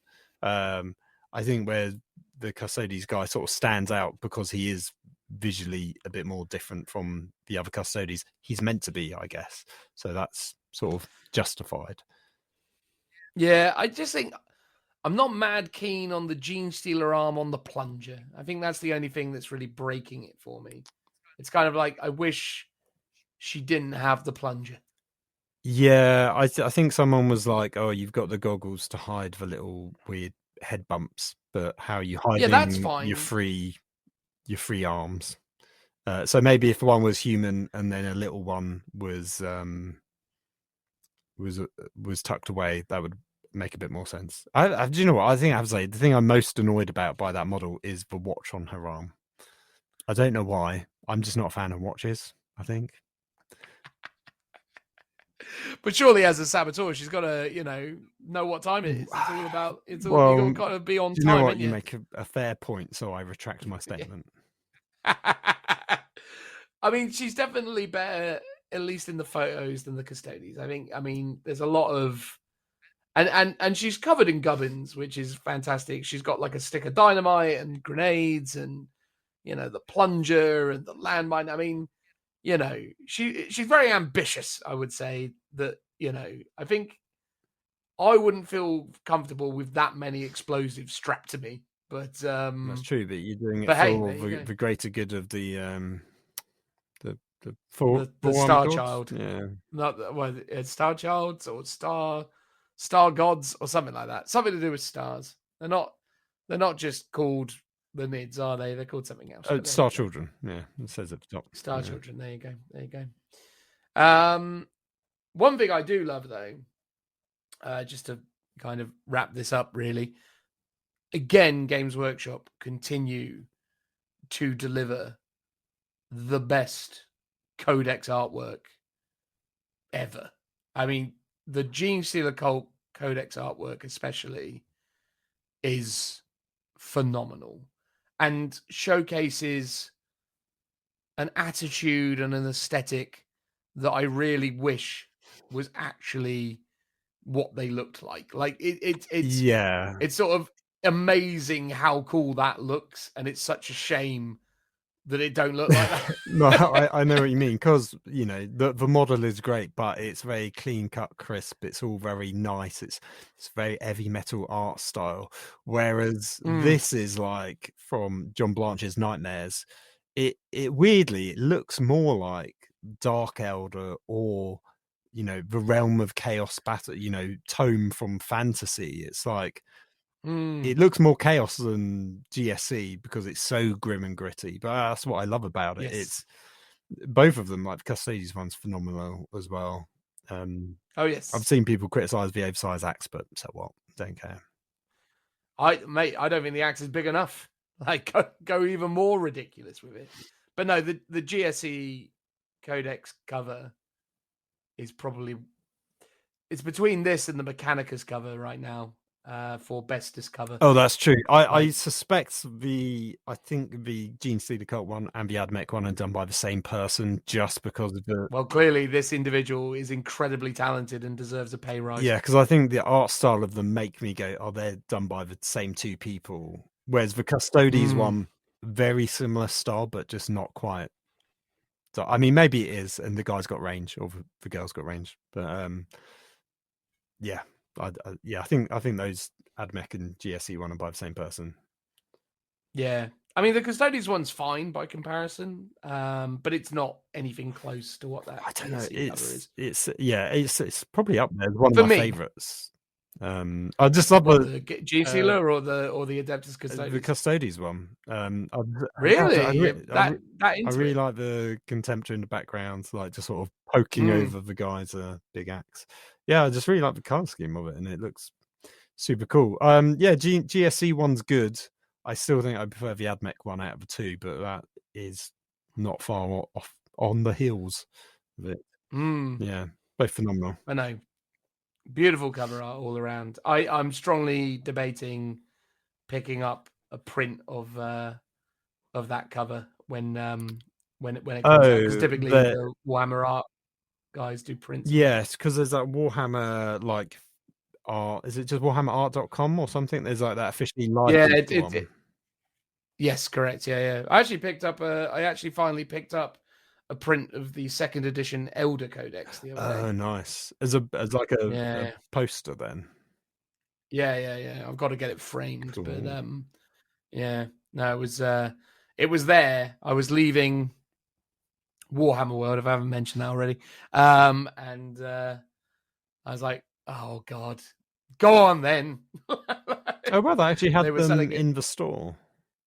Yeah, they just had them on the shelves in the store. Nice. And I was like, oh, I'm just going to give in to the impulse and drop 35 quid on a print. Lovely. It's not too bad. It was a good size though, actually. That's the thing. It's not a bad sized print. I was like, oh, okay. And it was my first ever Codex. The first Codex I ever got was 2nd edition Elder. And it just has such nostalgia for me. I was just like, I have to own this. It's just too important to my Warhammer 40,000 journey not to own that artwork in a print form. That's fair enough. Yeah. But this could also, I mean, they'd be very jarring next to each other. I'd probably need to have them in very different wings of the building. But yeah, although I don't imagine the missus would be too thrilled with either of them taking to the walls, I imagine. So I'll probably have to relegate them to the games dungeon. But anyway, still very cool. Love that artwork. It's good stuff. Yeah, for sure. All right, well, that's probably all the 40k stuff that we needed to talk about. We may as well just summarize, although actually technically, Phil, the Red Gobbo's 40k, isn't he? He is indeed. He may well get some fun rules like he's had in the past. That's true. Definitely the Red Gobbo rules for the former Red Gobbo was pretty hilarious, because I think he gave stick bombs and all sorts of other stuff to Grotz, right? That was the whole vibe with him. Yeah. So he was quite a fun addition. Now he's riding on a squig. Ooh. Exactly. A little reindeer-esque squig. It's pretty cool though, to be fair. I do love the mini. I'm definitely a fan. Are you gonna pick up the plush version of that squig, Phil? God, no. If anything, I would actually get the actual Red Gobbo purely for my one-day army of an all-grot tank army. What I would do is I would just de-Christmasify him and make him a character riding alongside my tanks. I think you've got to lean into the Christmas theme with it, Phil. I think it's more effort than it's worth to de-Christmas him. Just embrace it. Oh, I guess. I think it's too cool a mini as he is, not to just, embrace the Christmas vibes. It looks lovely. I am a fan. I think the Red Gobbo mini is pretty cool. Yeah, it's a cool one for sure. Absolutely. So yeah, the Red Gobbo delivers the goods on that front. And then beyond that, I suppose the only thing that is moderately 40k related, well, there's two things, isn't there? Because they did a tease for Warzone Octarius 2. Well, they didn't in the preview, but the next day they have talked about it. Yeah. Is that going into pre-order next week? Yes, yeah, I think they have. So it is literally, I mean, it's like barely any rest, but yeah, pre-order for next Saturday. Warzone Octarius book 2 Critical Mass T here. I mean, we better hurry up, Phil, and finish talking about the first one. Yeah, I know. So in this one, there's a ton of campaign rules, a load of legendary missions that are all orc sounding, which is interesting. Now, the interesting thing is army rules for Index Astata Cartographica, which is the rogue trader models. But what's weird, so weirder still, well, firstly, they make a point that they haven't been updated since the old Index of 8th edition, the start of 8th edition. So there's only 2 data sheets. There's the Cartographica Rogue Trader, and there's the Voidsman at Arms. But if people might, cast their minds back to when those models came out, not only did you get those 2 models, you got the doggo as well, which I guess technically Voidsman at arms maybe, or special, equipment bonus. But you also had an assassin, and you had like a medical, like biologist, scientist type model as well. So they're absent from here as actual data sheets. So maybe, I don't know if they're being separated. I don't know how they actually come on the sprue, but surely the implication is that these are getting re-released. That's not always the case. There are some models that have rules that haven't been released. I mean, if you were going to re-release them, why not then also put the what were they called? Not the Golval back. That's the Horus Heresy. You're talking unit, about the Gelapox. Gelapox infected, yeah. Well, they might be. Well, here's the thing: that obviously they're on separate sprues, right? So they could release them at a later time, and maybe they've updated these, because before they were just rogue traders, but now they're saying they're astrocartographicas, which is a specific type of rogue trader, maybe. So it might be we finally see these rogue trader models, from Black Saint Fortress and stuff come back. But each one has its own data sheet and is themed to a war zone. It's a bit of a weird one, because before they were the Euclidean Star Striders, I think is what they were called, or something along those lines.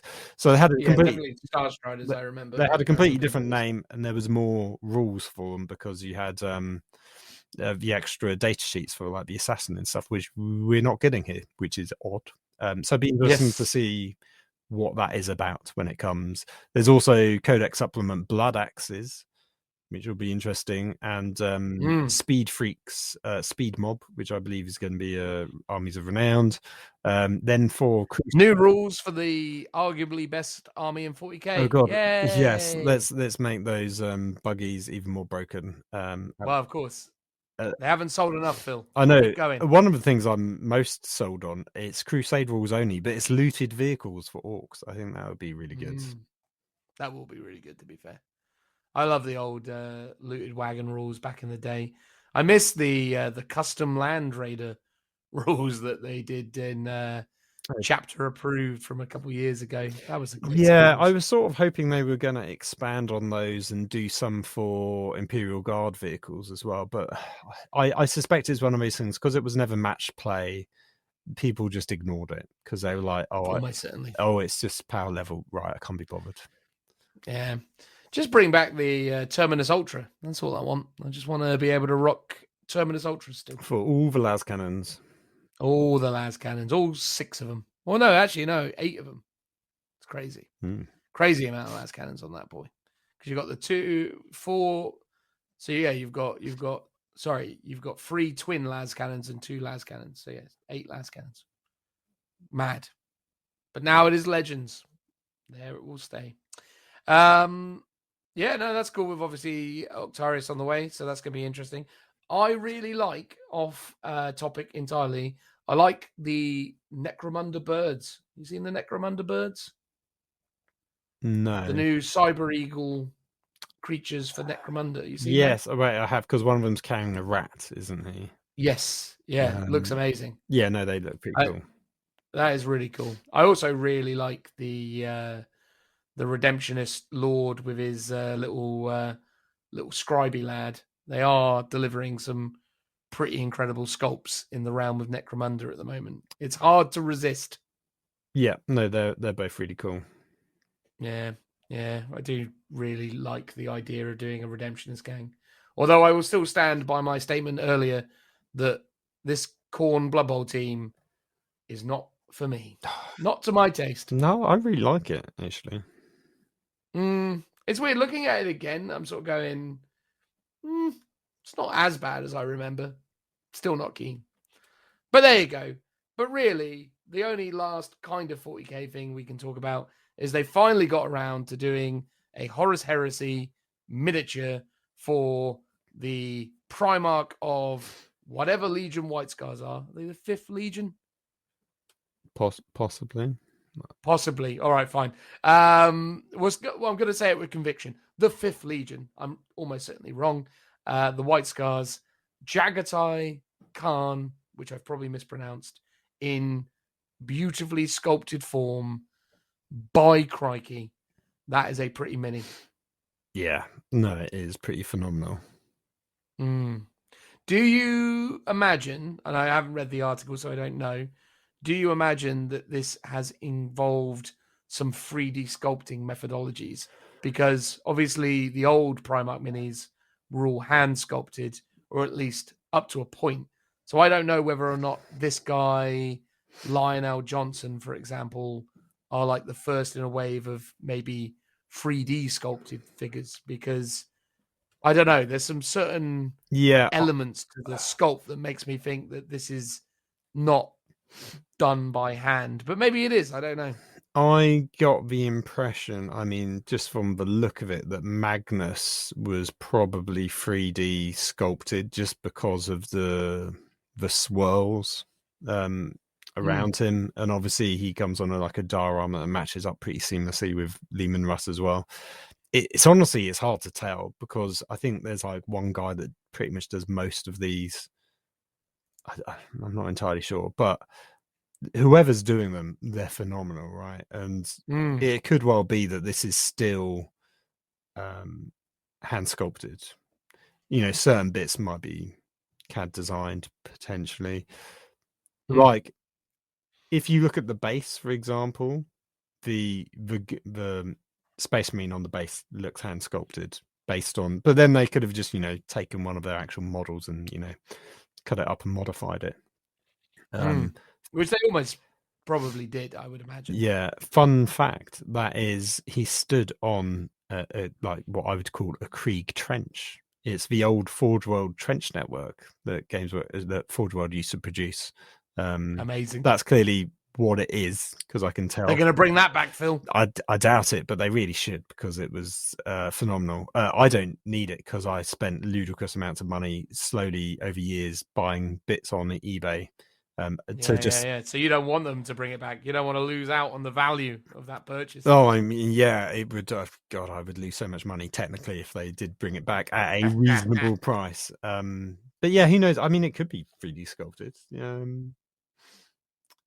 Yeah, I mean, there's some bits that would be so hard to do by hand, like the little.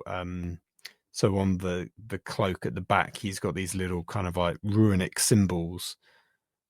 I mean, it's possible, but that's kind of like really intricate detail that would be quite hard to do, I think. But no, he's definitely up there as one of the best sculpts they've done for the Primarchs. For me at the moment, top 3 Primarch sculpts is probably, and I'm aware that they're all loyalists. Oh no, actually, I'm torn. Top 3 is definitely Lionel Johnson. I'm torn between Magnus the Red and Vulcan. Vulcan's still well up there for me. I really love that Vulcan sculpt. I've always been a huge fan of Horus. I quite like Horus. As well. I think I think they do a good job of sort of capturing his majesty, don't they, with his big staircase and everything. Oh yeah, the bases, all the bases. To be honest, like if I could just buy them on my own and stick my own models on them, brilliant. Yes, yeah. I mean, I'm definitely confident in the ones that I like the least. It's definitely Samael. Samael is a character in the thing. Sanguinius and Conrad Kurz and what was the other one that was really rubbish? Oh yeah, Corax. Those ones, blah, get away from here. But yeah, this is up there. He's a beaut. He is. I won't be buying him like I did Lionel Johnson, because I ended up getting Lionel Johnson commission painted by our buddy Phil over at Rapid Fire Wargaming, and that was a pricey affair. So I won't be rushing out to buy another Primarch anytime soon. Has he painted him yet though? Because I don't think I've seen photos have you of not that. seen Phil's paint job of Lionel Johnson? I think I've seen. Well, I mean, I might have. I've definitely seen a lot of the other Dark Angel models he's done.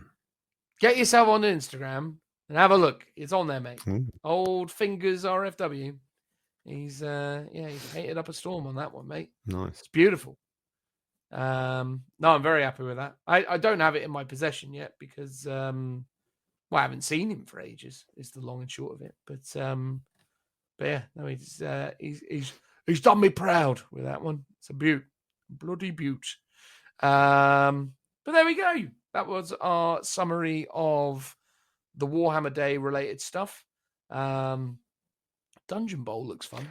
Oh, Some Dungeon Bowl. yeah. So that is to me the highlight of the Really, the that's your weekend. highlight, Dungeon Bowl. Yeah, I loved Dungeon Bowl as a kid. Like I was really into like third edition Blood Bowl, which was really to me the second edition. Just because the first one and second one were like not really much, but the third one was like the big main box release that they did. That was the edition I got into it. I was saying to everyone on the weekend, like I'm pretty sure they did Dungeon Bowl rules for using Warhammer Quest, so the Warhammer Quest tiles to make your own one. And Sean did confirm that it was in White Dwarf, which is where I remember it from. Previously, I believe second edition, they did a box set, which I remember seeing in the shops but never owning. So I always kind of coveted Dungeon Bowl. And to me, Blood Bowl really is Dungeon Bowl. So I love this concept. I really want to get it. It's that classic thing though, where I'm like, I want the board, I want the rules. I don't really care about the teams too much. It's like I've already got teams that I just want to build. I get it though, because so with Dungeon Bowl, they explain it's like all about colleges of magic. They have their own teams. So basically it allows you to come up with mixed teams. So you can have like humans, dwarfs, halflings and stuff like together under the different winds of magic / colleges. So I kind of get it, but to me, I'd probably be buying the rules separately and stuff. But what's interesting is it's not really a supplement. So it's clearly using the same rules as the latest edition of Blood Bowl, but it's a standalone box set with its own rules in it, which are all the Blood Bowl rules as well. I guess maybe they're taking some bits out and adding some bits in because you're playing it underground. So, but ultimately it's the same sort of rule set. So that'll be interesting to see. So if you own Blood Bowl, the new edition is a bit annoying because it's like, yeah, you've got to buy another core rulebook as opposed to a core rulebook that you own plus a supplement. But if you haven't got into Blood Bowl yet, then maybe this is a perfect way of getting into it. I'm super excited for it. It looks cool. I love little tiled rooms that you can shuffle around and turn into different layouts. Hopefully there's going to be a couple of different layouts that you can do. As fiddly as that is, that's the sort of thing I really like. Yeah, I dig it. I think it's really cool. I didn't jump in and buy new Blood Bowl. No, same. There's a high likelihood I'm buying this. I think it just looks great.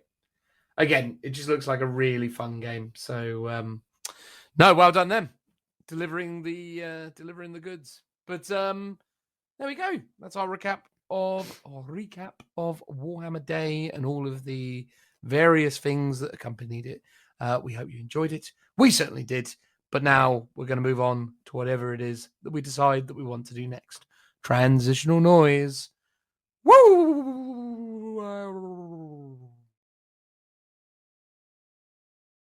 In this part of the podcast, we are going to go over the Inquisition rules from the Warzone Octarius Book 1, Rising Tide.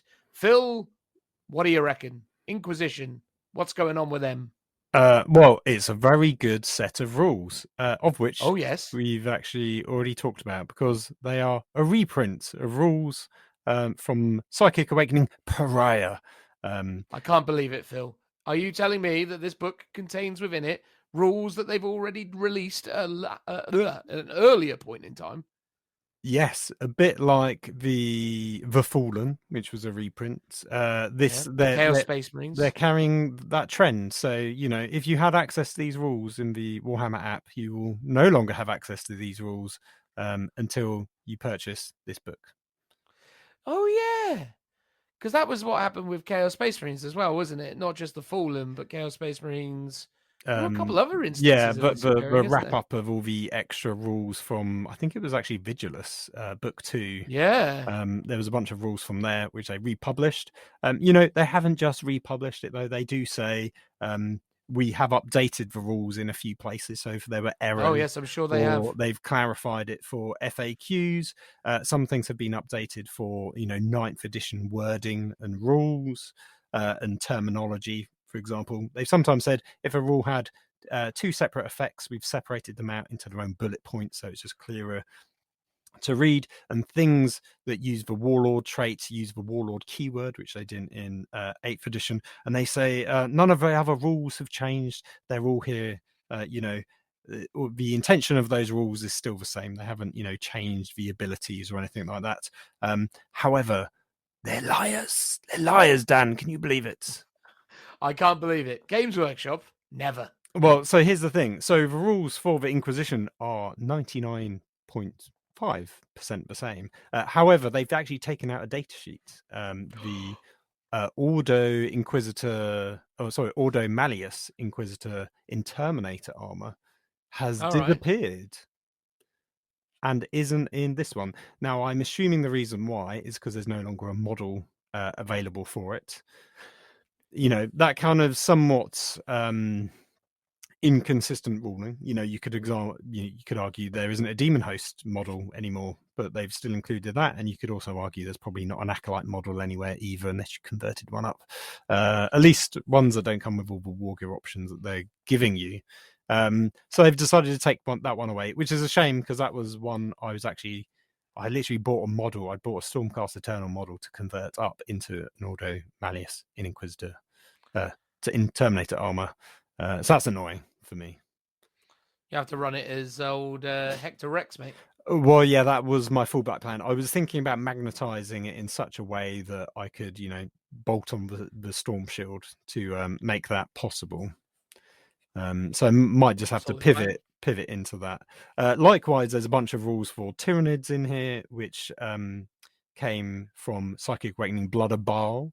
So we won't be talking about those either. The Inquisition ones we talked in episode, did we say 54? 54. Yeah, 54. So if Agents of the Imperium. If anyone's super curious about the Inquisition, they can go back to that episode. We thought it wasn't really pertinent to repeat ourselves to come to what is probably the exact same conclusion that we did in those episodes. Some of the Inquisitors are good. The generic ones, probably the most flexible. Greyfax, Draxus, the new one, is really good. Eisenhorn, the one I haven't run, is probably the worst of them all, rather annoyingly, because they don't have a invuln save, for example. But they have a cool demon host, which is what I go for in it. The Joricos is probably the best way of running him if you were taking your own detachment and you basically take a bunch of acolytes and the Joricos or Jacarios, buff them with a bunch of rerolls. So if you're trying to do the monkey men, so which do you know? Well, they're not even men, are they? They're just monkeys. Speaking of, going back to that Warhammer preview, they talked about the new Harrowdeep pirates, and there was a cool monkey mini in that, which I would like to get hold of to turn into a Jacario mini, because I think that would be a better conversion than the existing mini, which is a bit dated. Yeah, that would be pretty cool. I'm trying to actually remember even just slightly recall that particular figure. But, it was pirates with an ogre pirate, a parrot, yes. I think, was it some kind of parrot? Yes, and sorry, a monkey. You're talking about the new Warhammer Underworlds. Underworld thing. Yes. Yep. Sorry, yes. No, that makes a great deal more sense. Yes. Well, that would be a cool thing, certainly, to turn into one of those. But yeah, I mean, Inquisition broadly, I quite like Inquisition. I quite like sprinkling them into armies. I think they've got some fun things that you can do with them. They've got some interesting stratagems. I quite like their orbital bombard type stuff, as well as the fact that they've got some weird psychic powers where you can take control of things or scare things and so on and so forth. Yeah, so, I think one of the most interesting ones is was it clandestine operation. You can basically give an Imperium Biker or Imperium Infantry unit a 5-up invuln save, which, you know, is a pretty handy thing to have. You know, you can apply that to your guard, your sisters, your Space Marines if you don't have a librarian, for example. So there's lots of ways, I think, where there's some niche doing, basically just taking one Inquisitor for free, not for free, but, you know, you can plug it into a detachment without breaking detachment rules. It's probably the best way of running them to be a bit more sort of viable. I mean, the acolytes and stuff is really fun, but I just don't think they're very efficient for what they should be doing. No, agreed. Awesome. But yeah, as we've already said, if you want to hear more about our thoughts on Inquisition, go check out episode 54, which feels like it should have been a long time ago given the numeral value of it. But it's only just over a year old. You know, speaks to just how much of this we've been churning out over the course of this last year. But yeah, there we go. So broad strokes, these Inquisition rules basically the same as what they were over a year and a half ago, which is interesting because even those rules were broadly the same as the White Dwarf rules that came out, I think, a year before then. So yeah, they had updated them a little bit, obviously added in the new character. I think overall, and, you know, we talked about it in that episode, basically it's like, oh, I want more stuff. Like, I want to be able to take Crusaders, I want to be able to take those gribbly creatures with the whips from the Sisters Codex, because all of those sort of things were historically Inquisitors would take. For example, the Arco-flagellants, that's the word I'm looking for. So it's a bit of a shame they've just done a copy and paste and not given us anything more interesting. You know, that's a B- for Effort Games Workshop. Well done them. All right, brilliant. Let's transition now to whatever it is that we decide to talk about next. Transitional noise. Woo!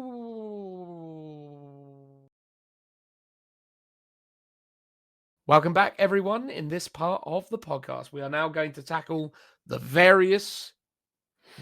all-consuming Tyrannid rules found within Warzone Octarius Book 1 Rising Tide. The Nids, it's fair to say, Phil, have had mixed results over the course of the last couple years. I think, bizarrely, Nids have acted as my kryptonite in many a competitive gaming situation. Oh. Many of my army lists have struggled with the onslaught of various forms of Nids. How have you fared against them in the instances where you've played against them over the last few years? So well, because I don't think I've actually played against Tyranids. Do you know what? The last time I played against Tyranids was Winter's SEO when I went on his channel with my Krieg, which was 3 years ago, I think now. Crikey. At least 2 years ago. That's mad. Probably. That was the last time. I mean, the only other person I know that plays Nids is Tim, and he hasn't come out to play in a while either. So I'm putting the blame on Tim here. That is true. Tim has been pretty lackluster when it comes to getting out there and slinging cubes. I mean, he's going to blame the fact that he fell off his bike and like broke his collarbone or whatever it was. We didn't need to get on that bike, though, did he? He did it into himself. He chose for that recreational exercise, yeah. Exactly. He chose to smash into that other individual or pavement or whatever he hit and then fling himself up into the air and cause himself a great degree of harm. It was quite funny when he sent us all those photos of his, wounds. Oh, what a treat for the eyes that was, right? I know. It's like a whole body covered in scabs. See, I'd be terrible with that. I'd be picking them all the time. I'm quite the picker, Phil. Ugh. I can't stop it myself. No, you can't be doing that. Anyway, mate, enough of love it. Picking. I'm a fidgety fella. I can't help myself.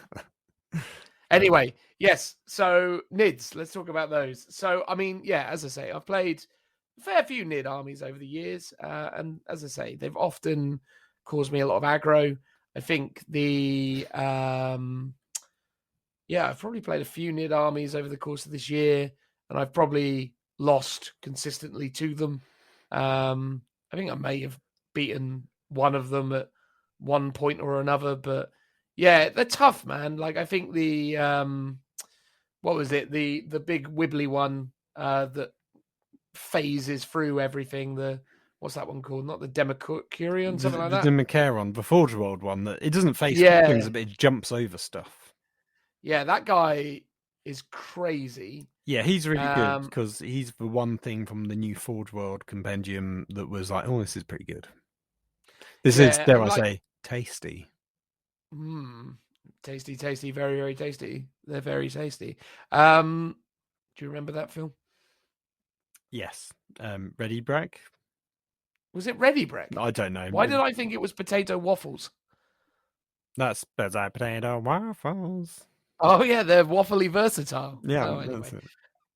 It's all coming back to me. Good work, Phil. Anyway, the point is though, is that Nids have always been pretty strong against me, but seems to be overall that they've been moderate this whole time. So does this Codex supplement Leviathan as well as a whole heap of other Nid rules go far enough to making Tyranids even better still? I guess we'll go through the motions and find out. There is some reprint elements to this as well, right, Phil? They've put some old stuff in here again. Yep. So we mentioned it in the Inquisition section that was very brief. Reprints from the Blood of Baal, which cover the inexorable adaptation, some new stratagems. What else is there? Oh, High Fleet adaptations, which is effectively your custom chapters. Yes. And adaptive physiology. Correct, yes. Were the High Fleet psychic powers and bio artifacts of the Tyranids, are these reprints? I believe so, yeah, because I believe so as well. Yes, the way they've ordered it as the Appendix Tyranids, I'm pretty sure that is all reprints, yes. Fine. And there's no dramatic changes as far as we're aware, other than some nuanced, rewrites in terms of some of the ways that they've structured the rules. So really, I'm pretty sure we covered it in an episode where Tim came on. I can't remember the exact episode number because we didn't look that one up. No, we did not. Not to worry though. So so we're going to cover everything from page 90, not 90, from page 88 till 93, right? Yeah, because ideally we want to talk about the new 94 actually, because it's the Hive Mind Synaptic Link, which covers a bunch of upgrades, like you pay the points for them. Oh yes, a bit like your not chapter master, but your master, like apothecary master, chaplain, those souped up and chapter master, to be fair. Oh yeah, that is an upgrade. Yeah, it costs points. Yeah, chapter master. It's a similar thing, but it's got some extra abilities and a different way a very Tyranid way of playing those rules. So we'll try and cover that as well. Good times. So Phil, you once tried to be a Tyranid player because you're a dirty tryhard, and then discovered they're not very good, so stopped. So what is that? Wasn't the reason why I stopped. No. Technically, you're still going. They're still in the box. They're still waiting for that. In fact, and I've said it many times, I was going to do it as my new army. And then Joe came along and was like, let's do a 2,000 point Space Marine army. All of us will all take a Space Marine army. I was like, yeah, cool. Let's do that. And it's now like 3 years later, and I've got about 1,000 points painted up. Nice. I'm still going strong with the Minotaurs. It's slow work. Maybe once they're done, I'll move back to the Tyranids. That's it. Just in time for them to get some new rules, I suspect. Old power gamer Phil. Exactly. Anyway, did you do Leviathan? Was Leviathan? Leviathan was the one I was doing. Yeah. So they're the white ones with the purple bits. Yes, that is true. Yeah. Ah, so these are the ones. Oh, you want me to remember what their ability was? Yeah. What was their ability, Phil? Come on now, you must remember. What, from 4+? Actually, when I started making them, it was probably like 5-6 years ago. We're talking 7th edition here, Dan.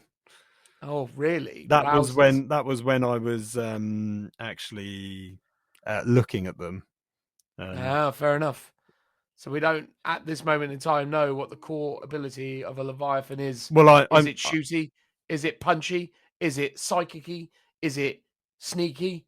Is it tough? Is it strong? Is it fast? What is it, Phil? Hold on, I found it because that was a good stall for time. I know. I tried my best to make it go even longer. I thought I'd maybe done it perfectly. So, according to this, Leviathan Synaptic Imperative, assuming that I found the right thing, roll a d6 each time of this adaptation loses a wound while it is within 6 inches of a friendly synapse unit from the same hive fleet. On a 6, the damage is ignored and it does not lose a wound. Ignore this adaptation on a unit is currently affected by the catalyst psychic power. Whatever that is. The catalyst psychic power is the thing that gives you feel no pain also. Oh, okay. So basically it gets a 6 up feel no pain from anything within within range of a synapse unit. Okay. Well, there we go. That's what they get. We assume. We haven't done the research, and I've presumed too much knowledge on the behalf of Phil. Nonetheless, in this instance, this is a series of other Leviathan-themed rules that will bolster your already presumably tough tyrannid capabilities. So we've got warlord traits, we've got relics, we've got stratagems, and that's about all we've got in the confines of this Codex supplement Leviathan. So let's get into it by talking about warlord traits. So warlord trait number 1 is Swarm Leader. And if your warlord happens to be a swarm leader, in your command phase, select one friendly Leviathan infantry, Leviathan beast, or Leviathan swarm unit within 9 of this warlord. Until the start of your next command phase, each time a model in that unit makes an attack, you can re-roll the hit roll. Ooh. It's not bad. It's not bad at all. It's like a chapter master re-roll linked exclusively to the combat phase, which, if I'm not mistaken, Phil, Tyrannids quite like being involved in. Well, it's not just because, no, you do it at the start of your command phase, so it works in shooting as well. You've got to remember that. Oh, it's an attack, not a melee attack. Yep, I apologize profusely. So that's actually really good then. It's just chapter master rerolls. Yeah, exactly. Oh, which they probably need. They probably did need, and now they have, as long as they happen to be painted white with purple bits. Exactly. What's the next one, Phil? Strategic adaptation. After both players have deployed their armies, but before the first battle round, you can guess what's going to be happening. Select up to 2 Leviathan units from your army that is in your deployment zone and redeploy them. You cannot select this warlord. If the mission uses strategic reserve rules, they can be placed into strategic reserve without having to spend any additional CP, regardless of how many units are already in strategic reserve. If both players have the ability, you've got to roll off and decide who does theirs first. So only 2 units, as opposed to the guards, Cadians, 3 infantry, and can't be or the 1. warlord, which is interesting.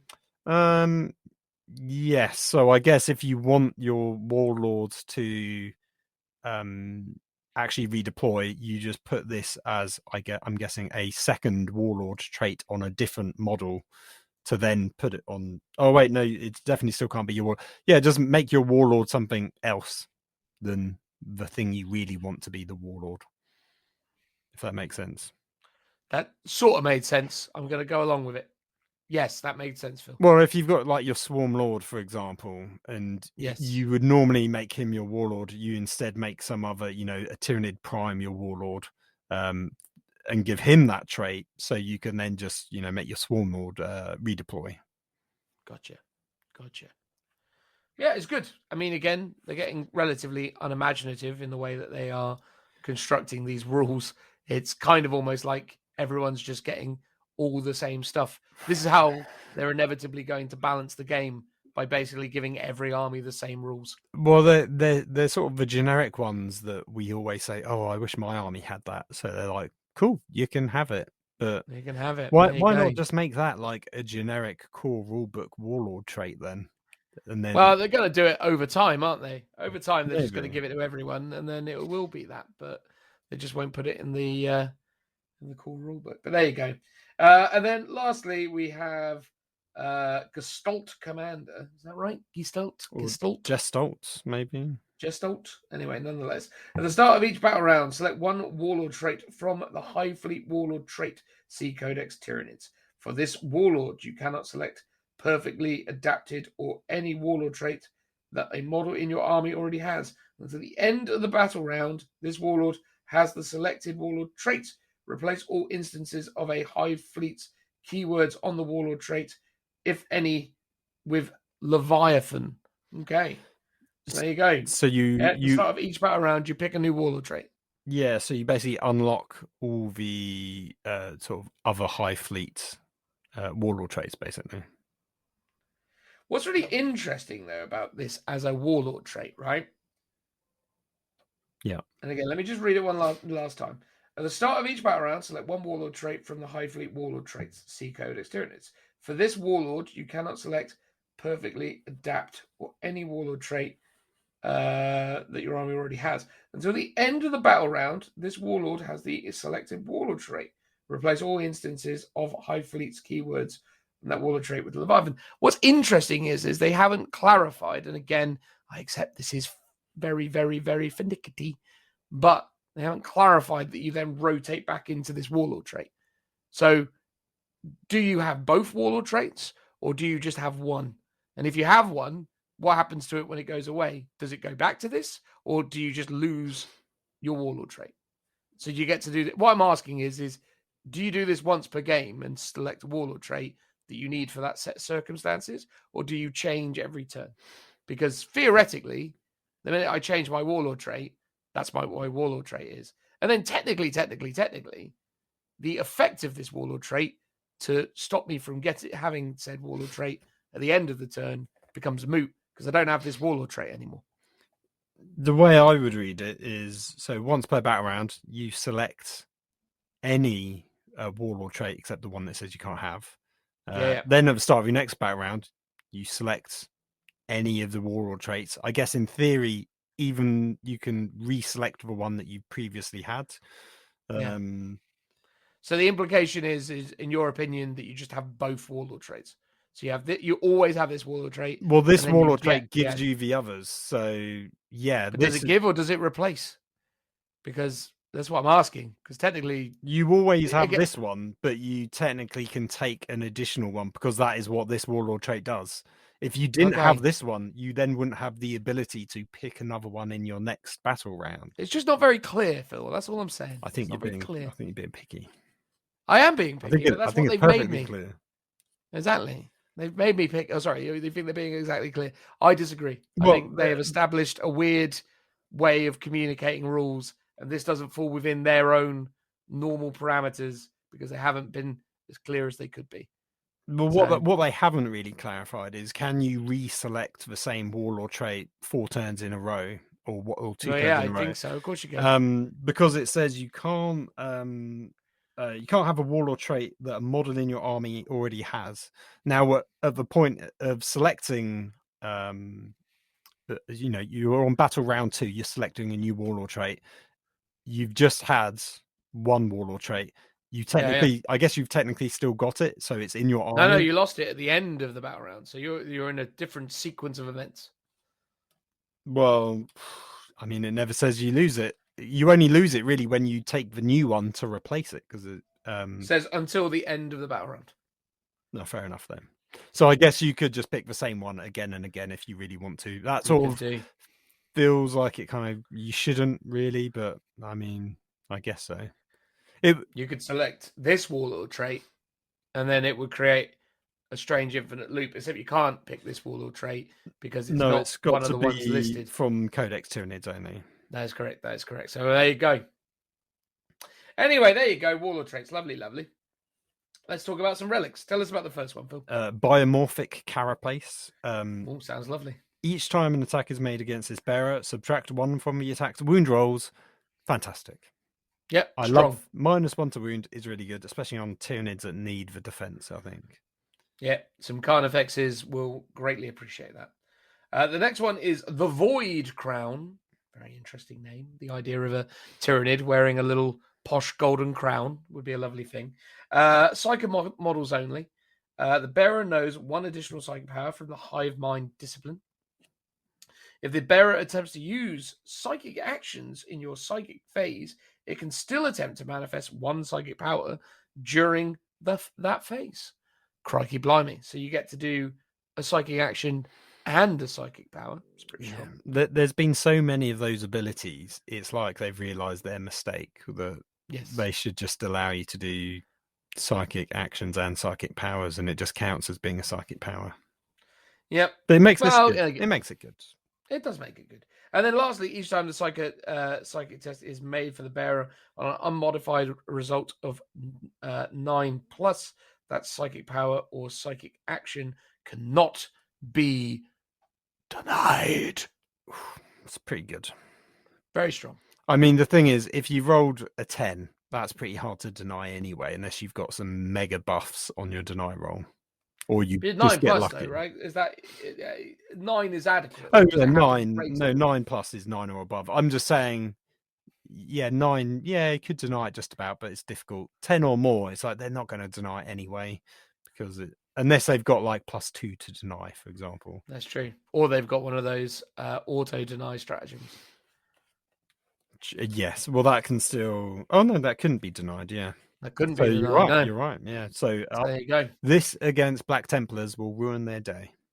They will make them most frustrated. Tell us about the next one, Phil. Synaptic Hive Blades, models with bone swords or monstrous bone swords only. Each time the bearer makes a melee attack with a bone sword or monstrous bone swords, invulnerable saves cannot be made against that model, or so against that attack. Oh my god, this is good. I like this one.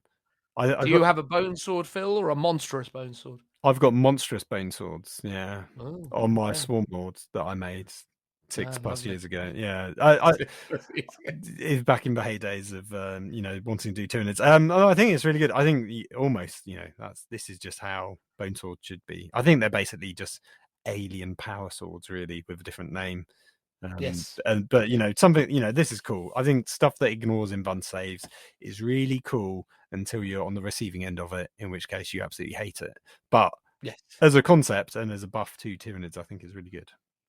I agree. No, pretty awesome. And then lastly, we've got the adaptive neural lobe. Check that out. Or is that lobe or lob? It's definitely lobe. Lobe, yeah. Anyway, while the bearer is on the battlefield, each time your opponent spends a command point to use a stratagem, you can roll a d6 on a 5+. You gain a command point. The power of your lobe to command points. Yeah, I'm surprised I don't have this already. Really. Yeah, but still, it's all right. It's fine. Gaining CP, no bad thing. So overall, warlord traits were there. They're good, pretty good, in fact. Mostly good. And the relics also mostly good. So, yeah, not a bad start to the proceedings. Shall we blast through the strategies, Phil? Let's get on with it. I'll start off, shall I? Please, mate, please. Relentless Flurry. A McFlurry, even. It's one Relentless McFlurry. Relentless McFlurry. Basically, the machine's broken. It's on full blast. Absolutely. It just keeps on coming. The machines are always broken, though, aren't they? Isn't there some weird thing about McDonald's ice cream being some kind of lie or something? It's there purely to taunt you. Advertise so they can have it on a poster to lure you. They're always broken, aren't they? And then you go in and want it, and they don't have them. Okay. No. Although this would be the opposite, I suppose. It'd be a never-ending flow of McFlurry. Exactly. It's a relentless. Would there be enough whisper bars to facilitate all of that? Let's hope so. Relentless Flurry is a 1 CP or 2 CP stratagem. It is a battle tactic for those that care about such things. Use this stratagem in your shooting phase or in the fight phase when you select a Leviathan unit from your army to shoot or fight until the end of the phase. Each time an attack is made by a model in that unit, an unmodified hit roll of 6 scores 1 additional hit. If that unit currently contains 11 or more models, then it scores 2 additional hits instead. If that unit is a Gene Stealer unit, this stratagem costs 2 CP. Otherwise, it costs 1 CP. So I guess I'm going to hazard a guess, you can have 20-man squads of Gene Stealers. So while it's costing you 2 CP, you're getting max effects by having a large number of models. Yes, agreed. Yeah, I mean, again, explodey sixes is always a good thing. In the case of granting more attacks. So, yeah, a relentless McFlurry is. I mean, it's pretty good. I think that's really good. Anyone who's been on the receiving end of I'm trying to think of the name of them. The Moirax Knights with the Laslock cannons that do on sixes 2 additional hits. That is nasty, and it's but basically you always end up doing more hits than attacks, basically, because you end up rolling a couple of sixes, which makes up for your misses inevitably. So yeah, this could potentially be devastating and like a key stratagem for you Gene Stealer players. Yeah, no, I agree. It's definitely going to be helpful for the. This next one sounds pretty good. All right, well, let me tell you what it is. The questing tendrils. Exactly. That's You always got to be careful. Exactly. You always got to be careful of those questing tendrils. You know, don't go out at night if there's any questing tendrils on the prowl. Anyway, use this stratagem in your second movement phase. Phil. Do you have a second movement phase? Well, after your first movement phase. So your second turn, basically. Right. Okay. When you set up a Leviathan unit from your army that has arrived from strategic reserves, see the Warhammer 40,000 core rulebook. You can set up that unit as if it was battle round 3. Yeah, so basically, battle round 2, you can come in from strategic reserve on either deployment edge, but not into your opponent's deployment zone. So basically, this allows you to deploy turn 2 into your opponent's deployment zone, which is pretty strong, I think, actually. I mean, sure. I just hate how they've written or wrote the strategy. Well, they've weirdly said, in your second movement phase, but then said battle round 3. So they should say in your movement phase in battle round 2, do this thing and count it as if it's battle round 3. They've weirdly mixed their verbiage. I mean, fair enough, but yeah, it's just weird. But you know, not bad for 1 CP for sure. So there you go, not bad at all. Yeah, the next one. This is me. I am the Alpha Leader Beast. I am also. I have heard that about you. You know? Exactly. With my questing tendrils, I am the Alpha Leader Beast. You're out there with your second movement phase. Yeah. There's some good names. I'm only worth 1 CP, and this is a requisition stratagem. Use a stratagem before the battle when mustering your army. After nominating a Leviathan character model that is not a named character to be your warlord, you can generate 1 additional warlord trait for them from the warlord traits table. Each warlord trait must be unique. You can only use this stratagem once, as is standard. So that's pretty good. You get 2 warlord traits on 1 person. And one of those could be that warlord trait where you can change warlord traits. A never-ending cascade of warlord traits. Yeah, take that plus the one that gives you rerolls to hit on a nearby model. Well, yeah, or the one that they say you can't have in the list of traits. Oh yes, yeah. So I did actually look that one up. That was what is it? Perfectly Adapted, which is the Leviathan one, funnily enough. So I think the idea is you've taken on the abilities of the other hive fleets. It's once per battle round, you can reroll a single hit roll, wound roll, damage roll, advance roll, charge roll, or saving throw made for your warlord. I mean, that's all right. Yeah. There's a free reroll a turn, which net scores you 5 CP potentially. Yeah. Well, fair enough. All the warlord traits, all the days. Lovely times. The next one is an individual that is animated by the hive mind. The presumption being that, you know, without the aid of the hive mind, this would be a brain dead corpse of a thing. So use this stratagem in any phase when a Leviathan monster model from your army, excluding Titanic models, is destroyed. If that model has an ability that is triggered on a dice roll upon its destruction, do not roll to see if that ability is triggered. It does so automatically. No. It automatically blows up, Phil. Brilliant. That's pretty nice. Tasty. Yeah, For 1 I CP agree. as well, that's pretty good.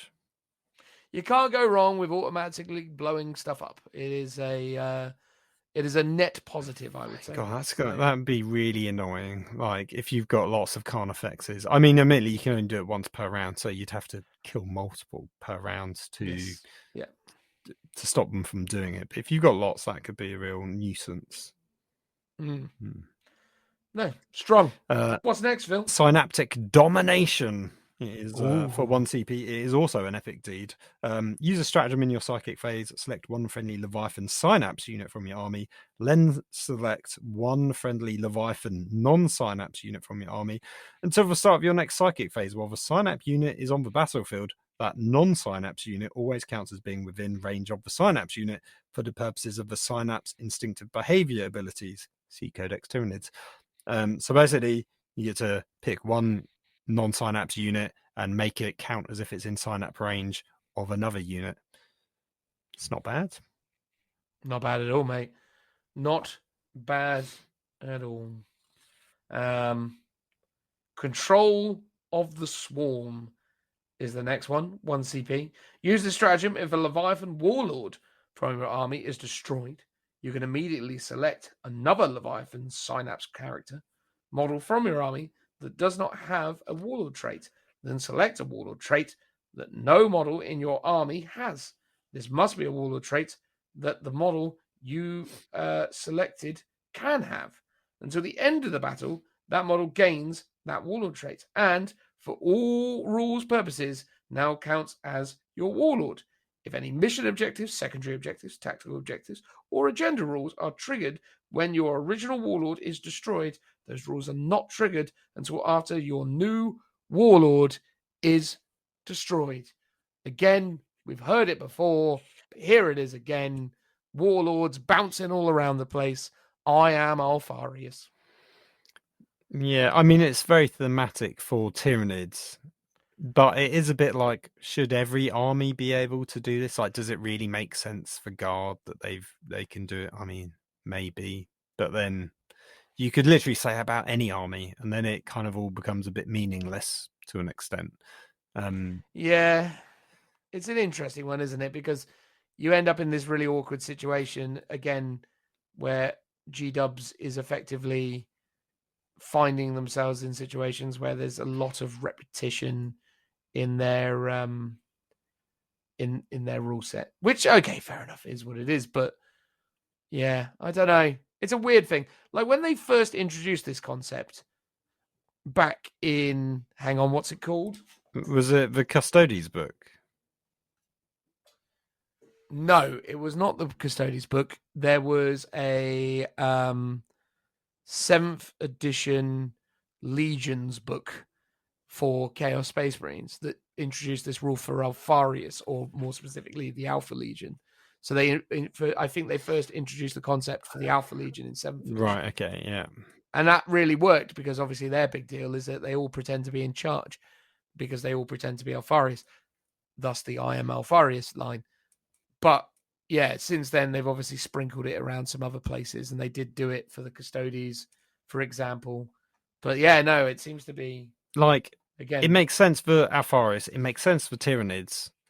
Doesn't really feel like it makes sense for Custodes, I guess, on the assumption that they're all... Well, they're all heroes, aren't they? They're all independents. But then you go, okay, Guard have a very rigid command structure.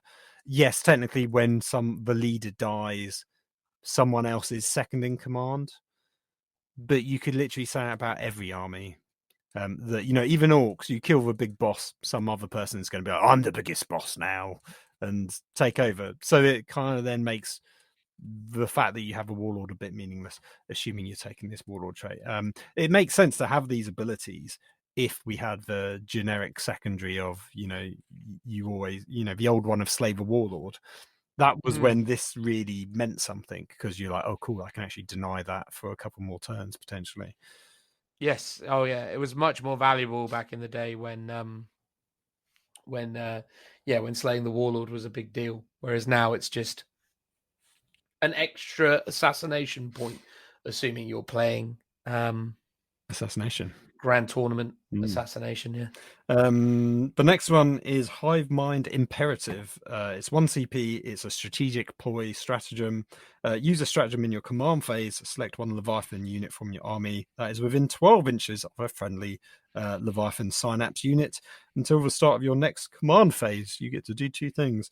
The unit you selected gains the objective secured ability. If a model in that unit already has it, it counts as 1 additional model. If the unit is selected to perform an action, it can shoot without the action failing. Oh, nice. That's very good. Very good. Yeah. Yeah, I mean, being able to perform actions and still shoot is definitely valuable. Again, it's a stratagem or ability that is being sprinkled around. And then the objective secure thing again. But these are all good stratagems. I think, obviously, rather than focusing on the repetitiveness of seeing these rules for the NIDs, I think what we should obviously acknowledge is that these are all good rules. So giving them good rules is they're all kind of like much needed. Yeah, it's that thing of some rules sort of do need to be generic because it's like, well, every army should be able to at some point do an action and still shoot, because like, why should it be just Space Marines because they're elites? Or no, that's just, the whole point of stratagems is they're like these cool one-off bonuses, so it makes sense here. There are sometimes, as you said, with the warlord becoming another warlord, maybe not every army should have that one because it's not very thematic, whereas this one, it's sort of generic enough that it could apply to every army. Guards should have this. I can't remember if they got this in the Cajun one. I don't think they did, but I think every army should be able to do this sort of thing.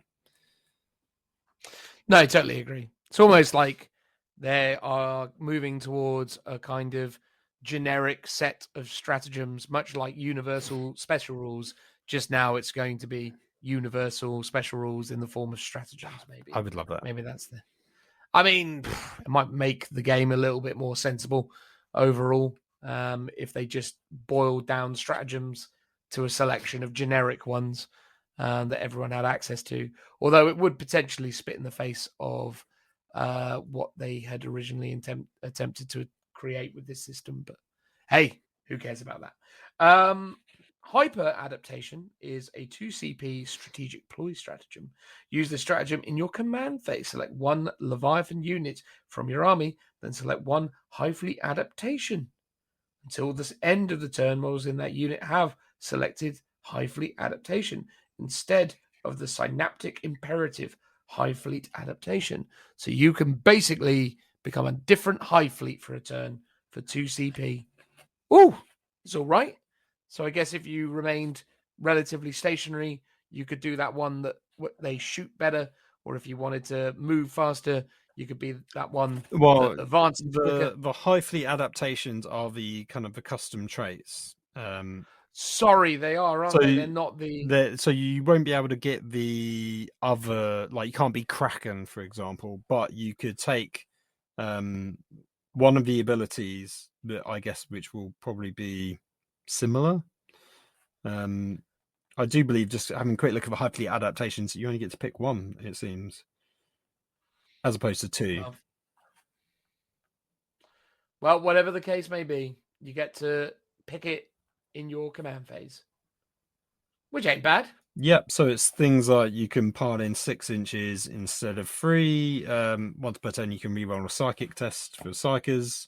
Termagants, Hormagants, Gargoyles can get 6 up invulnerable save. A bunch of stuff. So yeah, that's pretty good. Nice. What's the next one then, Phil? Oh yeah, sorry, I was just thinking that you can pick 2 of them to normally make up your custom High Fleet by the looks of it. So you just get to pick one of them, obviously. So the next one is the Void in the Warp. Use a stratagem. Oh, sorry, it's a 1 CP strategic ploy stratagem. So use a stratagem in your opponent's psychic phase after a psychic test is passed for an enemy psyker, and after any deny the witch attempts have been made. If that enemy psyker unit is within 24 inches of any Leviathan synapse unit from your army, roll a d6 on a 4+, that power is denied. Oh, that's good. So you get to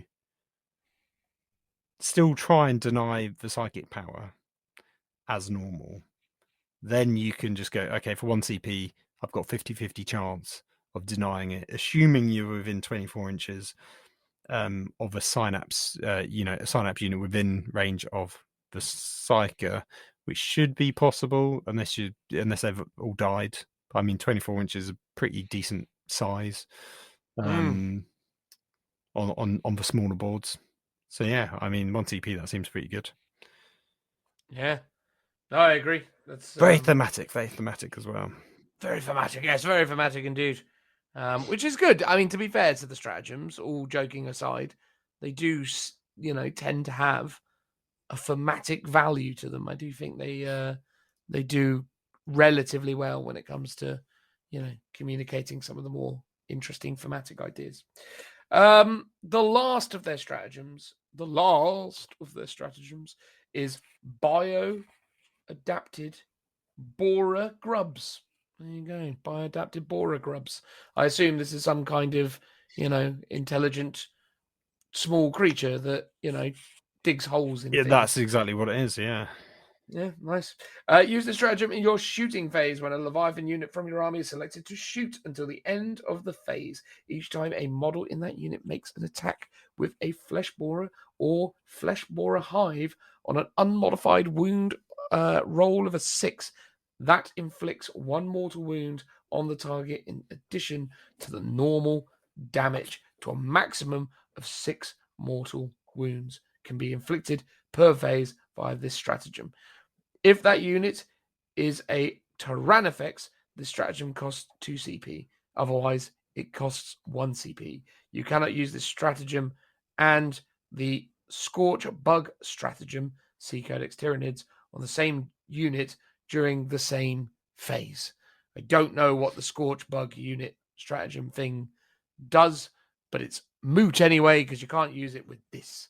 But there you go. Yeah. You shoot a bunch of shots and do mortal wounds on 6. So the flesh borer does 1 shot, but obviously I think that's going to be on your smaller units. The flesh borer hive, which I believe is the bigger one for things like Carnifexes and the your Swarm Lord model. And Tyrannofex, clearly. So that does heavy 20. Good God. Heavy 20, strength 5, range 18 inches. Blimey. I can't easily double check because what's annoying with the app, you type it in, you'll find a weapon profile. It then doesn't give you an option to find the units that have that weapon, which is somewhat a really frustrating thing that I've. I can't believe it. The app continues to disappoint. Let's see if maybe the Carnifex can't have it. So maybe I'm thinking of a different weapon that they get access to. Oh, maybe it's for Death Spitters. So maybe it's a Tyrannofex only weapon for the most part for that big one. Well, indeed. But nonetheless, pretty reasonable, I'd say. Yeah. I think there's the thing, right? When I read that, what I'm reading is a selection of good rules for Leviathan. I think they've given them everything that is broadly considered to be good. So it's difficult, if not impossible, to offer any kind of negative sentiment towards that. It's, it's good, unimaginative, but good. So there you go. I imagine that if you're a NID player who happened to be running Leviathan already, you're probably going, yeah, it's all right. It's just weird, though, that abilities such as these that are consistently good and do consistently make aspects of the NIDs better, it's odd that this is exclusive to Leviathan. Yeah, so this is the same problem with the Guard, Vacadian stuff that we did last week. It's like they're all good, they're all kind of generic enough that it's like, why don't we all have this? Like, to me, like, there's nothing in here that is very thematic for Leviathan. Maybe the Jest Out Commander, which gives you the ability to have other high fleet warlord traits. Everything else here is just a really good generic Tyrannid stratagem or a generic Tyrannid like relic. Like, yeah, I would be if I was a non-Leviathan player, as I was a non-Cadian Guard player, I'd kind of be furious that you don't get access to this. It's like, and they've done it with all of them. Every like the poster child for that faction always gets a Codex supplement, and it's really good. But yeah, in this case, especially considering Tyranid don't have a new Codex, it feels like this should just be for all Tyranid players as a boost for them. They do everyone gets the Hive Mind Synaptic link, which we'll cover in a minute. So that's at least something. Yep. I'd just be a bit annoyed if I was not a Leviathan player and not getting access to these rules. If you are a Leviathan player, great, you can roll around, enjoy, because these are all good. As you say, they're not super interesting. Like nothing is like a new mechanic that we haven't seen before, and a lot of it is just bringing back the old classics that other armies have. And I think that is one of those things over time when codexes come out, there's some rules where you'll go, oh, this is really good, like we should give that to everyone, or we should give it to more units, or more armies, so the ability to redeploy at the beginning is actually really good. It thematically initially made sense when like Elder got it, because they're all tricksy and sneaky, but from a games mechanic point of view, it kind of feels more fair that everyone should have it. So yeah, even Guard can do it just to help mitigate the first turn alpha strike, for example. So having more armies with some of these more kind of dry generic ones seems good. But yeah, these all seem pretty good. Yeah, that's the thing, isn't it? Nothing remarkable, nothing that feels like it should just be exclusive to these guys. But hey, for all you Tyranid players that didn't paint your army a certain way, bad luck. Although, to be fair, if you do want to run your Nids as Leviathan, I'm sure no one would care whatever colour scheme you happen to paint them, because they're not Space Marines, so no one really cares. Well, people know that Leviathan is white and purple, though. That's the thing. Do they? Yeah, I think they're one of the few. I don't think they do. I think they do. Not on the maybe I only know that because I started collecting them, albeit briefly. This is the thing. I think you're wrong. Ago. I guessed that they were the purpley white ones, but I didn't know. And here's the thing: I wouldn't care if I played someone using the red blue ones, going, "These are my rules," because I wouldn't care. It's odd, isn't it, that only impacts Space Marine players? But anyway, we digress. Hivemind Synapse link. Now this, I don't know how well we can even get into this, mate, because this is I can a very visual thing to try and describe. So here's the thing. So synaptic link, I'll describe it to people. I'll summarize it. So I won't read it out. I'm not going to read it, Phil. I've never read it. I'll summarize it. You tell me. Right. So you can upgrade synapse units in the same way you can turn a unit into a chapter master, for example, which costs you points. That gives that unit a synaptic link ability, which you can do in your command phase. You can apply that ability to another unit within synapse range of your synapse unit, which is normally 12 inches. But then you have this synaptic link ability. So normally you just have an aura effect that goes 12 inches. But basically you have a daisy chaining ability. So if you are within range of another unit that also is synapse, then their aura extends your aura. So if you have a model 24 inches away from you, but there's a synapse unit 12 inches sort of at the halfway point, they're within your aura ability. That synapse unit gives your synaptic link ability to a unit within its aura ability. And that daisy chaining effect can just keep carrying on so long as you have units within range of each other's synapse range. And this says something about the art of the medium of diagrams. So there's one page on here with 3 diagrams explaining in detail what that does, basically trying to summarize what I've badly tried to explain. Within like 2 seconds of just glancing at this graph, I was like, oh cool, it does daisy chaining abilities. And then I just double checked it by reading it, and that's exactly what it does. So there's a real power to a visual medium, which is something Games Workshop needs to learn. This is the first time in my recollection since maybe 7th edition, or actually, no, they did some diagrams in the 8th edition Codex when they did diagrams, but they haven't done it since. 9th edition hasn't had any diagrams to explain how cover works, how movement works, combat range, but they really should. And I think this highlights the power and the effectiveness of having diagrams to explain rules, because it just makes so much more sense when you look at a diagram. Does that make sense? I mean, certainly while I'm looking at said diagram, yes, it does make sense. I don't necessarily... Here's the thing with this, right? Fine, but it is yet another example of needless complexity.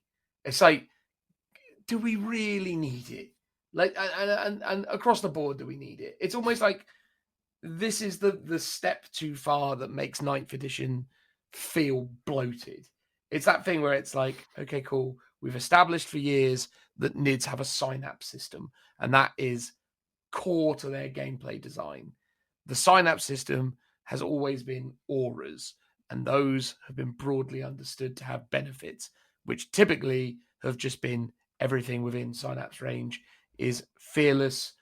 And if you're outside of synapse range, there are some instinctive behaviors that trigger, right? Which has always been relatively understood. It's just, again, it's one of those great instances, like so many other things, where they've just gone, but how's about we make it more complicated while still preserving what's there already? So it's like, oh, okay, so this doesn't replace what you've created. It's just another thing on top of it. So it's like, oh, so Synapse is this. Yes, but it's also this. Right. Yes, because Okay. even if Synapse was this, it wouldn't make a difference because Synapse is just an aura. So the only benefit to this linking mechanic is basically one unit can give... It's like orders, right? If you had Voxcasters and said, so long as you're within range of another Voxcaster, you can extend the range of that order to, you know, you can daisy chain through the Voxcasters, through the comm relays to do it. That would make perfect thematic sense. I agree. I don't actually mind this, and this is the extra rule to an army that often makes it overcomplicated, like Admech getting 2 abilities, they change every turn, for example. To me, that is a step too far. This one I don't mind. It's quite simple. I think we haven't seen what they've given the rest of the NIDs yet, though. That's the problem, isn't it? It's well, that is true. There might be extra rules by the time the Codex comes out, but this is like a little sneak peek to what they're thinking for that future Codex. And obviously, so you can only, for a Strike Force game, which is your normal standard 2000 points, you can only upgrade 3 units, so it's not crazy. They all cost 15 points bar 1, which is 10 points. So you can give an ability to certain types of units. So you can't really mix and match. So, you know, your Broodlord only gets access to 1. Your Hive Tyrant only gets access to 1. In fact, they all only get access to 1. I was trying to see if there was any that were, you know, you could double up on, for example, or one type could get access to 2 different types. So they're all... There's not too much kind of shenanigans or weirdness about it, I don't think. But I understand your point about it is another rule on top of all their other rules. It feels pretty thematic though, so I'm not going to begrudge it. Look, yeah, and that's the thing. I do acknowledge that there is a thematic value to this stuff, and again, I always feel like there's a thematic value to what they're doing. I'm just suggesting that some of the time, for the health of the game, it feels like we do need to try and just skim off some of these. It's like the Thousand Sun thing that I did, where all of a sudden you've got like a point system that you have to manage on top of it. That's much more complicated than this, I think, because you've got to keep track of the points that you can generate based on the models on the table, and that allows you to do bonuses in your psychic phase. Again, it's one of those things that it feels like these are like, they should just be labeled advanced rules. It's like, if you want to play a standard casual game with your mates, you're new to learning, here's your basic rules. If you're an advanced player, you want to unlock the competitive tournament scene or something, you play with advanced rules, and everyone gets advanced rules. So you can't just say, oh, I'm going to have these special Tyranid rules, but if you don't want to play with your advanced rules, you don't have to, and therefore I get an advantage. I think it's like an all or nothing. Say some of it, just label them advanced rules. You go have a match with some random person. You go, do you want to do advanced rules or not? Yes or no. If you feel comfortable and because I think I feel now actually like we're over a year into 9th edition. I'm only now just starting to get my head around a lot of these advanced rules and be more comfortable with them, more comfortable with the secondaries in GT games, even though I don't necessarily like them all that much. But I feel like after playing a year of 40k, I'm like, oh, okay, I feel to an extent like I'm all right with learning more of these advanced rules. And I think they just need to advertise them as such. So beginner people starting out should just see this page and go, cool, I skip over this. I don't need to worry about it. It's an advanced rule. And those that have finally, gotten their head around the game, they've played, a dozen or so games with their army, they can go, cool, I want to start playing with this extra layer of rules on top. Yeah. Then they can do. And I think just by wording it in such a way, it allows people to dismiss it. Like in theory, no one needs to play with these extra rules if they don't want to. But of course they want to, because they're hamstringing themselves with the power of their army if they don't take it. But if you just say to someone, okay, we're not playing advanced rules, then they're also getting, their cool rules they're not getting to use either. So I think that would be the way to manage this sort of going forwards, like, a 10th edition, let's say, if they did want to do that. Yeah, I think the thing is, though, right, it comes down to one of those weird scenarios where the Space Marine advanced rule they came up with was a relatively elegant system for what it was. Although, to be fair, I say it's elegant, I think it's just because it's been with us longer. They just went doctrines, and then when you were a certain type of army, special doctrines, and then they went, and then that was kind of released to us sort of piecemeal. And then they went, oh, chaplains are this now, by the way. They're like priests and they do chants. And you go, all right, cool. I kind of get that. That's just like, a new gimmick for chaplains.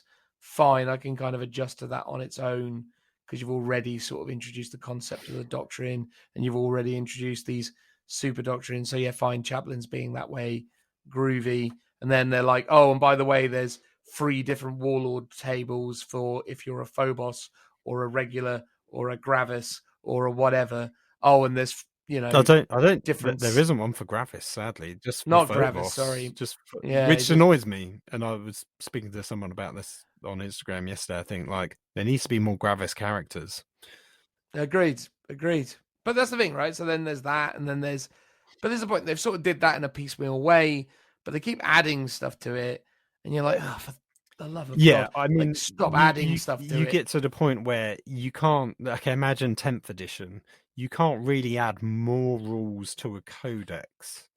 I think we're sort of at that peak of cognitive dissonance of this is my mental load and what I can cope with, trying to learn my army, play the game, remember all the rules.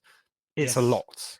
It makes me laugh as well that how critical the community is about people getting the rules wrong as well. It's like, I don't think anyone anywhere ever plays this game 100% correctly, because I don't think anyone can. I think every game of 40k that's ever been played ever has had 1 or 2 mistakes. Oh, 100%. It was funny. I was watching something by Rob on The Honest Wargamer today, and he was talking about, I think it was like MetaWatch and the Orlando GT, and he was pointing out that one of the guys that was in the final made quite a critical mistake in his army. Like he got a rule wrong, and then they had to like redo it. I don't know if it was from a previous MetaWatch where the Blood Angel character was dropping down and doing some ability, but couldn't do that, so they replayed the turn.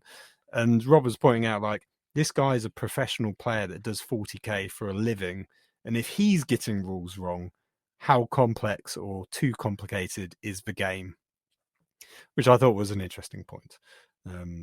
Vastly complicated is the problem. And again, I think that's the thing. But that's the weird thing about the community, is they jump on these guys who make mistakes as if they never make mistakes. It's like we all make mistakes. Every one of us, every game, make mistakes. But here's the thing. Most of us don't realize it because most of us aren't filming it and broadcasting it.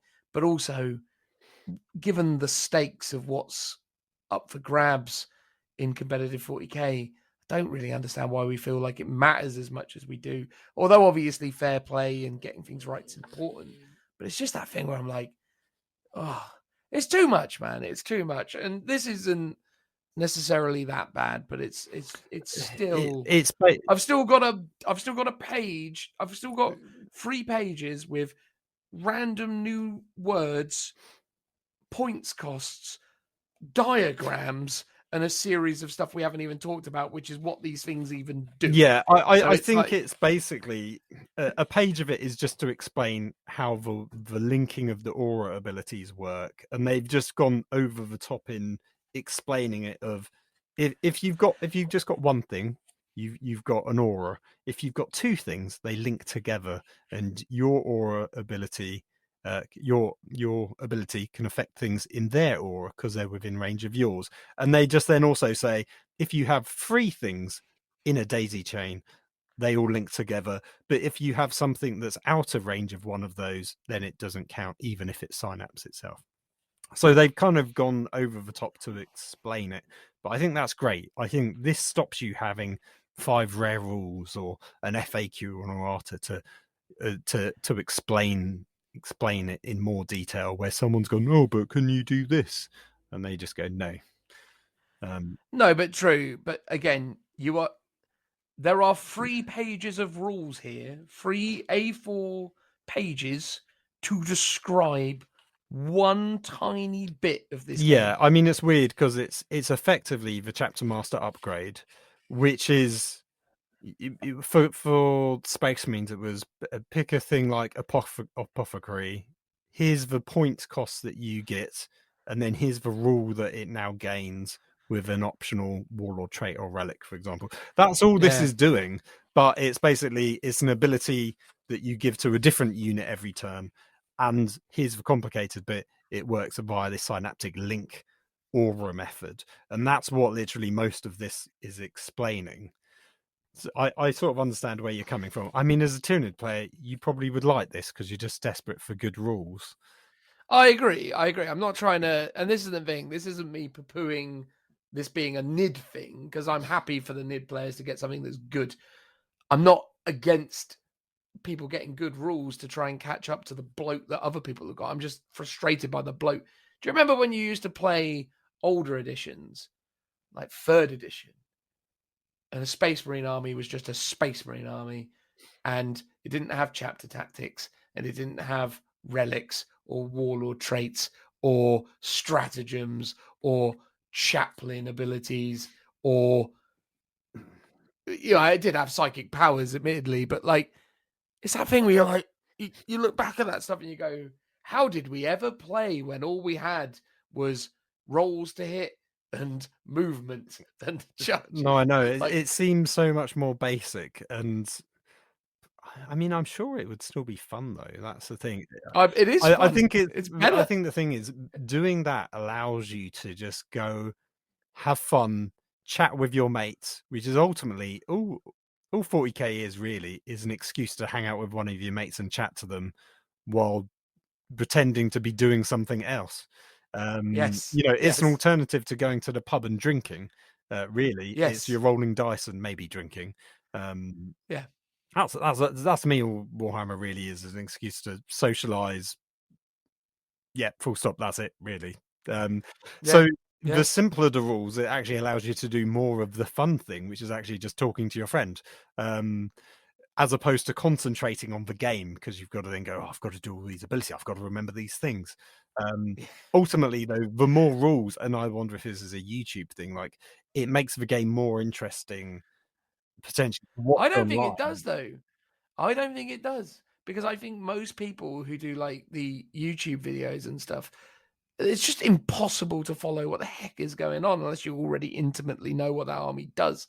And that's the other thing. It's like, I think one of the other great things about when you strip back the rules and you make the game more tactically immersive is that it becomes easier for people to understand what the heck is going on. It's like, literally, if I make a play that wins me a game because I did a tactically sound decision, it's a much more transferable skill, a much more easily understood thing. Whereas when I turn around to you and go, Yeah, no, the reason I'm able to win this game is because this one thing, when I buff it with all of this other stuff, which has no graphics or tokens or visuals to support what's happening, you just have to know that within my imagination, nebulously expressed through a series of incredibly complex rules, this is happening. And because this is happening, I now win. But you look at it on the surface of it, and it's just, I happen to have a big hammer. It doesn't look like it, but because I've sprinkled all this stuff on top, now I win. But, when people look at that from an observational perspective, nothing about it makes sense. You're just looking at it going, so this one thing killed everything. Yeah, because reasons. And it's like, okay. Yeah, I guess that's a good point. Like, I guess back in the day, if you were to be observing a game of 40k, for example, you could go, "Oh, cool! Those Terminators have deep struck down into the deployment zone of the opponent and shot at some key units and gotten on an objective." You could just look at that and know that that's what's happened because that's physically what's going on the table. When it comes to stratagem, psychic powers, aura abilities, relics, warlord traits, as you say, none of that manifests on the table in any way. It's just through the conversation between the two opponents, or I guess if you're watching a YouTube channel via the presenters. Yeah, none of that's visual. That's just people telling you stuff. That's not what's happening on the tabletop. So it's like it's a tabletop game where a lot of what's happening isn't on the tabletop. It's the extra layer on top of the tabletop game. I miss Cotton Wool, Phil. No, I do as well, actually. Cotton Wool was a good fun thing when your tanks got blown up and stuff like that. I loved it, man. I loved the visuals of beautiful games of 40k in the old editions where people had their casualties strewn across the battlefield. I mean, wreck should still be a thing because I agree. You roll a dice on a 6+, it explodes. On a 1 to 5, just keep it on the table. It's now cover. It gains some keywords. You can hide your men behind it or whatever. Get a cover save, but blocks certain movement and stuff. It becomes a smoking wreck, so it just becomes an obscuring thing. It becomes a dense terrain feature. That'd be totally fantastic. Makes you -1 to be hit. Yeah, that'd be beautiful. That's the thing. Like when you go back, and I've said this a couple of times already, and apologies for repeating myself, but maybe someone out there hasn't heard me say it before. But I went back watching some of the old Striking Scorpion battle reports. Now, I appreciate some people don't overly enjoy Striking Scorpion in the community for some reason. He's not. I don't think he rolls in the right circles to be part of the the influencer because he doesn't show his face. That's probably what it is. But anyway, the point is though, is back in the day he was leading the way in 40k bat rep content, and you go back and watch some of his old 5th, 6th, whatever it was edition bat reps from like 7 years ago. You look at those battlefields, man. That looks like a game I want to play.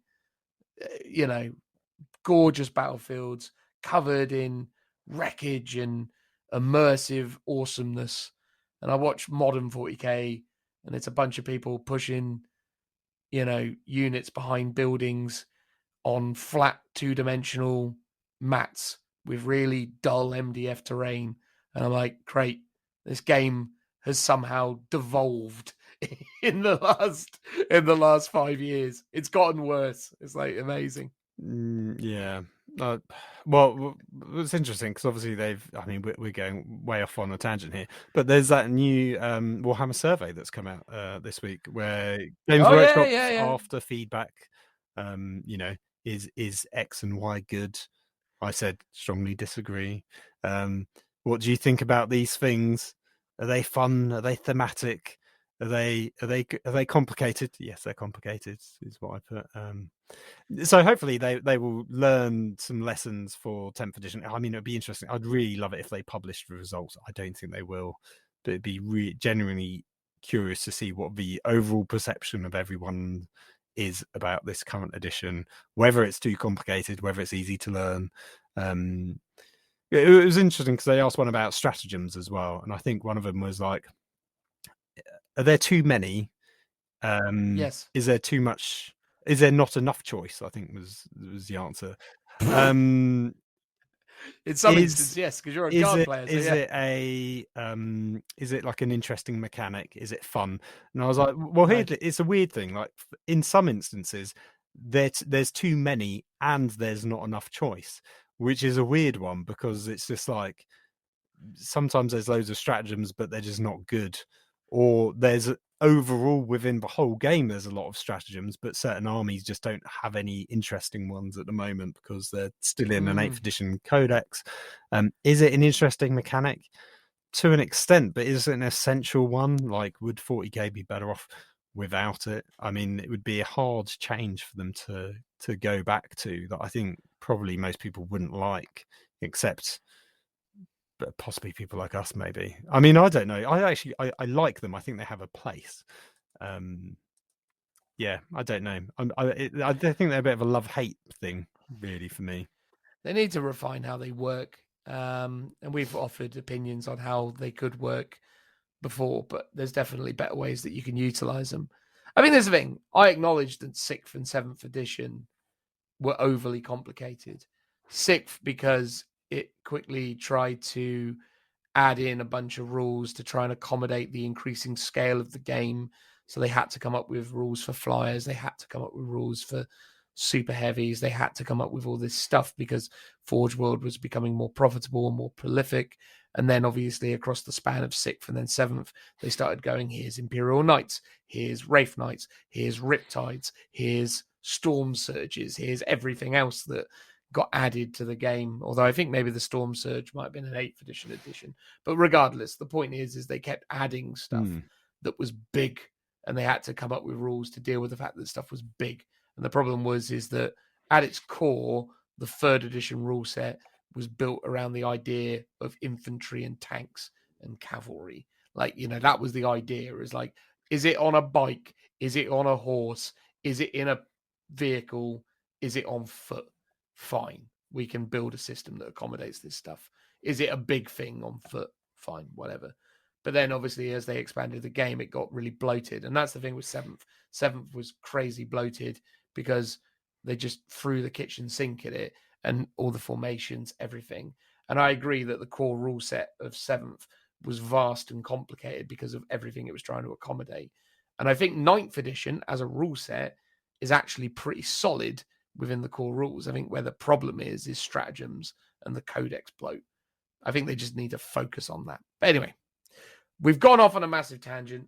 The point is more rules on top of rules, which is what it is. Let's finish up by just saying what these actually give you. So you've done the daisy chain, you've done everything, and you're a Master of Shadows. Phil, what does a Broodlord with Master of Shadows under the influence of a synaptic link? Remember, the Broodlord has a synaptic link. In your command phase, you can select another unit within synaptic link range to have this ability. So the Broodlord doesn't get it, but something else does, basically. So you get two things with Mastery of the Shadows. A model in unit models in this unit are treated as having the benefits of light and heavy cover, and each time a ranged attack is made against this unit, excluding monster units, if the attacker is more than 12 inches away, then the unit is treated as having the benefits of dense cover.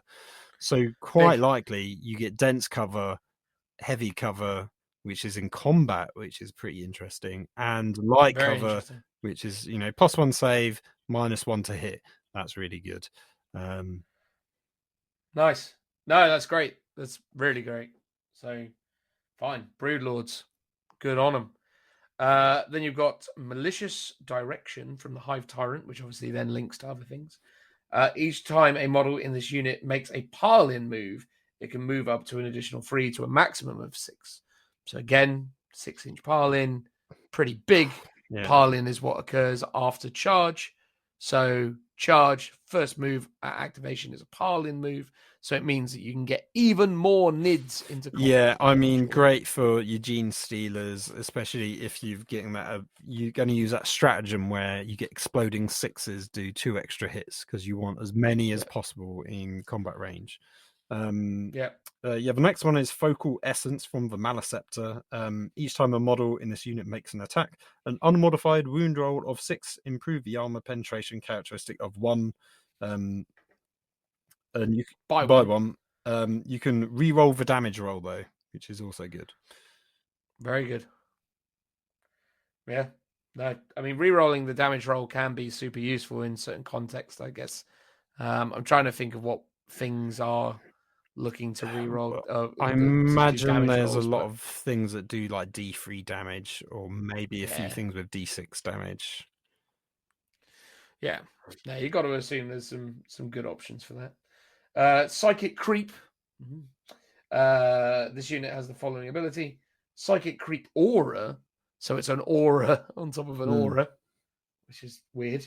While an enemy unit within 6 of this unit, subtract 1 from the leadership characteristic of models in that enemy unit, and subtract 1 from the combat attrition test taken for that unit. So, okay, right. So, this is a Neuroanthrope ability. Subtract 1 from the leadership characteristic of models in that enemy unit, and subtract 1 from the combat attrition test taken from that enemy unit. So actually what you're doing is you are making them better at passing combat attrition. No, because it's on the roll. So you remember 1s fail normally, 1s and 2s fail on... Yeah, so I roll a 2 and then I make it a 1. Exactly. So now you've just lost that model. It's just died. Oh, yes. No, of course. Yeah. So it's a negative. So potentially... It is a negative. I'm being an idiot. If a unit is under half strength, 3s will now kill a model. Because 2s only fail by getting -1, so a 3 becomes a 2. So yeah. No, I was an idiot. I apologize. Okay, yeah, not bad. Next one. Weaponized Gestation from the Tervagon. Each time a model in this unit makes a ranged attack, you can reroll an unmodified wound roll of 1 or 2. That's pretty good. Yeah. Feed the Tyragon Prime. This unit is eligible to shoot and declare a charge in a turn in which it fell back. Very strong. Yeah, I mean, are there times where you really want to fall back with Tyranids? I guess maybe if you've got a shooty... Well, if you can shoot and charge, why not? Given the fact that obviously your movement's still going to be pretty reasonable. I guess. I mean, imagine your Democarion with that. Has it got a shooting attack? I mean, even things like Tyranids, for example, like actual Tyranid warriors. I always just call them Tyranids. So Tyranid warriors, for example, do have a lot of close combat and shooting weapons. You might mix and match your units, for example, so that might have use. Or Hormagaunts. They're pretty shooty, but you also might want them in combat as well, and that sort of thing. Okay, the next one is Unchecked Ferocity, coming from the Tyranid Prime. Each time a melee attack is made by a model in this unit, an unmodified hit roll of 6 automatically wounds the target. It's not too bad. It's pretty good. Yep. Pretty good. Bioweapon Bond for the Tyranids, as Phil calls them, or Tyranid warriors. Each time an attack is made with this model in this unit, add 1 to the attack's hit roll. Again, strong. Nice. And then what's the last Psychic one, Phil? Channeling from the Zoanthropes. Each time a psychic test is taken for this unit, roll 1 additional d6 and discard 1 of the dice. Blimey. That's pretty good. Yeah, I mean, it's one of those things, and I'm just checking the rules. What? The psychic it says, here it says, note that the unit with a synaptic link ability itself is not affected by that ability unless it is in a unit you select in your command. All right, okay. So because it's the Zoanthropes are like your only psychic unit. I mean, bar the Swarm, the Hive Tyrants and stuff. So I was like, surely you would want to put it on the Zoanthropes, and I just wanted to know if you could do that, or if you had to put it on a different unit. It does seem you do have to select it, and the rule was just clarifying that they don't get it by default, that you have to select them. So it's like how a chapter master can select itself for the reroll ones, rerolled all hit rolls. That's it. at the start of the command phase. So it works in a similar way. Yes, it has an aura ability that can daisy chain. You can select those units, but you can also select yourself, which would make sense in this instance. I'm with you. It's like that Muppet that throws the boomerang. I throw it away, and it comes back to me. I don't know that reference. Oh, okay. I'm pretty sure that was a thing. I think it happens in the Muppet Christmas Carol. He has a fish, and he goes, "I throw the fish away, and it comes back to me." No, Not ringing any bells. Anyway, there you go. So Tyranids. Long story short, if you're Leviathan, great, and then you've got this synapse stuff, which basically makes everything better as long as you constrain your army to the relative footprint that free models will afford you. I quite like the Tyranid Warrior Buffy Wuff, just because obviously it's a Tyranid Warrior unit. So I guess you can use that to, eke out a bit more of a I don't know, range finder. So there's something to be said for them as acting as larger conduits. But yeah, no, look, I mean, it's great that NIDs are getting new rules. Obviously, excuse my rant about rules upon rules, but I think sometimes I just get so darn mad, Phil. Oh, I get so angry. It's not even that I'm angry. It's just sort of, I'm just getting to a point where I'm like, oh, can you just stop adding more and more stuff? Yeah, I think, honestly, I think, I hate to say it, that we've solved it, but I think literally basically saying these are basic rules, these are advanced rules, would really help people go, cool, it allows people, gives them the excuse to not need to play with certain rules. And I think that's the thing. People just want permission to be able to use rules or not use rules as they choose. And at the moment, they're just presented with, here are all the rules, and the assumption is that you have to use them in all your games. Obviously, some people might go, I don't want to learn those ones yet. If you're a dad and you're a kid, or dad with kids, you might know that you're like, oh yeah, I can just teach them these rules and we ignore all the rest, and that's fine. But I think for everyone else, it's almost like they just need to be told that have permission to ignore rules. So I think literally, if we just said that certain of these more complicated rules were just advanced rules, you can excuse the game being as complicated as you want it to be, because then everyone's at liberty to ignore them.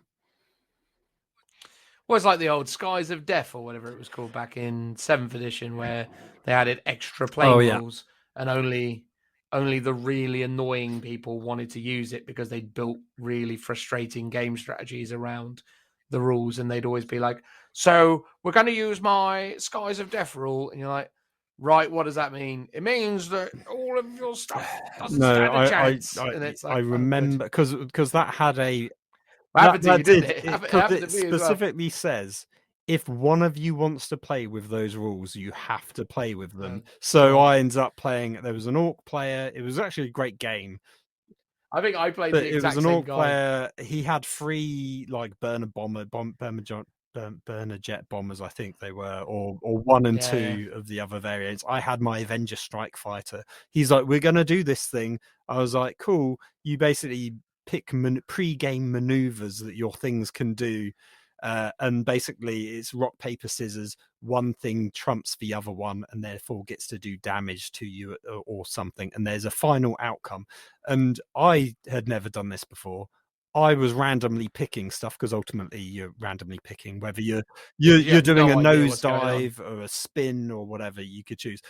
All 3 things that I chose were the worst possible things for to go up against the ones he chose. So my Avenger Strike Fighter just got blown up out the sky before the game even began, and I was like, oh great, so I'm 180 points down or whatever in this matchup because of this really unfun mechanic that we just played. It was fun for you, but it was not fun for me.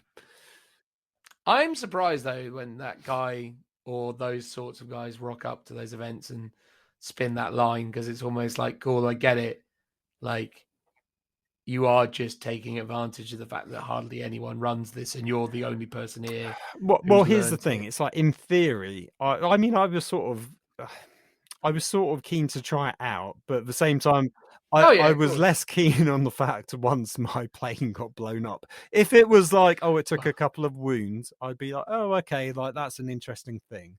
But the fact is like, oh no, you just, we did a dogfight up in the sky and you just blew me out the water. Oh, Yeah, ooh, you blew me out. Yeah, so from a learning the mechanics point of view, it was like, oh, let's give it a go. But as you're right, the result, and ultimately, I didn't really want to do it because it's like I don't know what the rules are, so you have an unfair advantage making me do that. Blow you out. He blew me out against my will, basically. Don't you get alarms for that? Well, you would do nowadays, yeah. Yeah, no, absolutely. Anyway, there you go. What a fun time that's been. Thank you very much for all of you lovely people who have enjoyed all of that. We're going to move on now to whatever it is we decide to do next. Transitional noise. Woo! And that's it, everybody. The end of episode 110. Although you know better than that, because as is tradition, we are going to go about reading comments from our various community portals, our destinations of discourse, and respond as best we can to the things that you, our lovely listeners, are saying about the things that we're discussing. So we have one final Patreon person to address, and then we're going to move on to Instagram and Facebook, and hopefully do our best to get through as many of these as we can muster in about half an hour, as is the format. Exactly. So the first one, good old Tristan from our Patreon, the rollover from last week. There you go. So he says, sorry for missing you last week, Tristan. We just had a timing issue. It was a whole thing. It was a Dan's bedtime issue that we. Mate, I was so tired. So tired. Anyway, Tristan says, idle speculation time. If Games Workshop really are planning on quarterly releases of Kill Team boxes, and each of those, optimistically, brings brand new Kill Team units that will make their way into 40k proper at some point, which faction would you like to get some fun Kill Team based units in early 2022? I got that right. Is the next release almost inevitably Marines? I'm surprised it's not been Marines already, if I'm entirely honest with you. Yeah, so I don't know, right? So what would the things that I would love to see? I think we've had this discussion before, right? Like Kill Team ideas, things that are a little bit different. And I've definitely got some examples that I remember from our first conversation on the topic. But I'm going to try and come up with new ones because I think just saying that same stuff again is maybe not as imaginative. But Phil, is there anything that leaps off the page at you? Anything that you would like to see from the outset? Anything that you want them to explore? So I think the two different options you'll get is a brand new unit or an upgrade sprue, because that seems to be their other popular choice. So kind of generic 40k stuff that already exists that they would want to make better. For Space Marines, what springs to mind is Reavers. Take the Reaver, give it an upgrade sprue, and give it somewhat better rules because of that.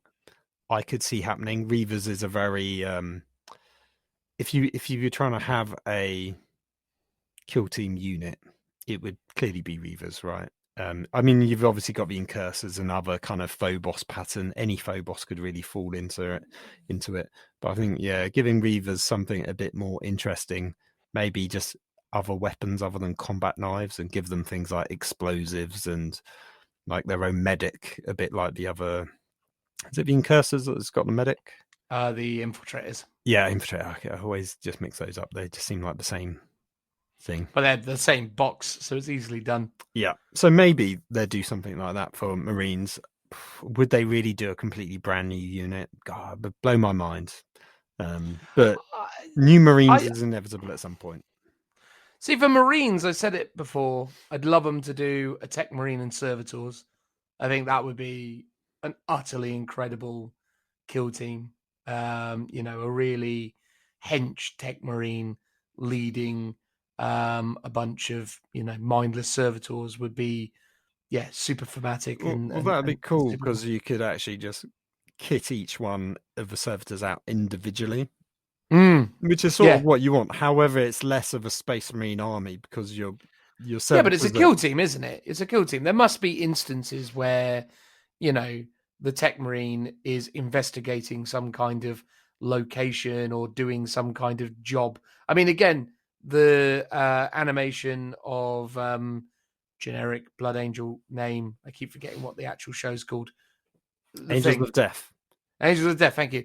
That has a lot of stuff with a Tech Marine doing what he's doing while trying to, fight people. So, having that as a concept where you've gone, there's a Tech Marine, a bunch of servitors is a cool concept. I like that. Speaking of which, though, not to jump on your bandwagon, and I thought about this, like for Warhammer Plus, they should be making stuff like this. Like they should be making or releasing maybe for Kill Team, and they did it. They obviously did the Kill Team game based on Angels of Death, but it's like, why not release them as models? Like, why not like what's the name of the squad for guards? The Gaunt's Ghosts. So basically do the Angels of Death buy a box of, the Marines that you've just watched on the telly box.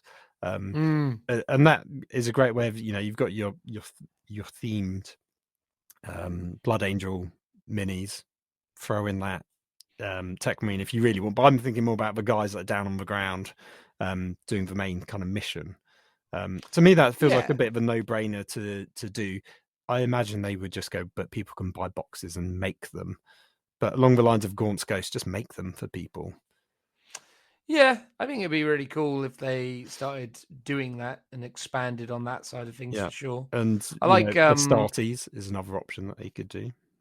Well, exactly, and I like the idea of them doing a new, like, firstborn kill team, like actually coming up with a kill team that is firstborn, but actually sort of showcasing some of the more kind of wily veteran aspects of the firstborn.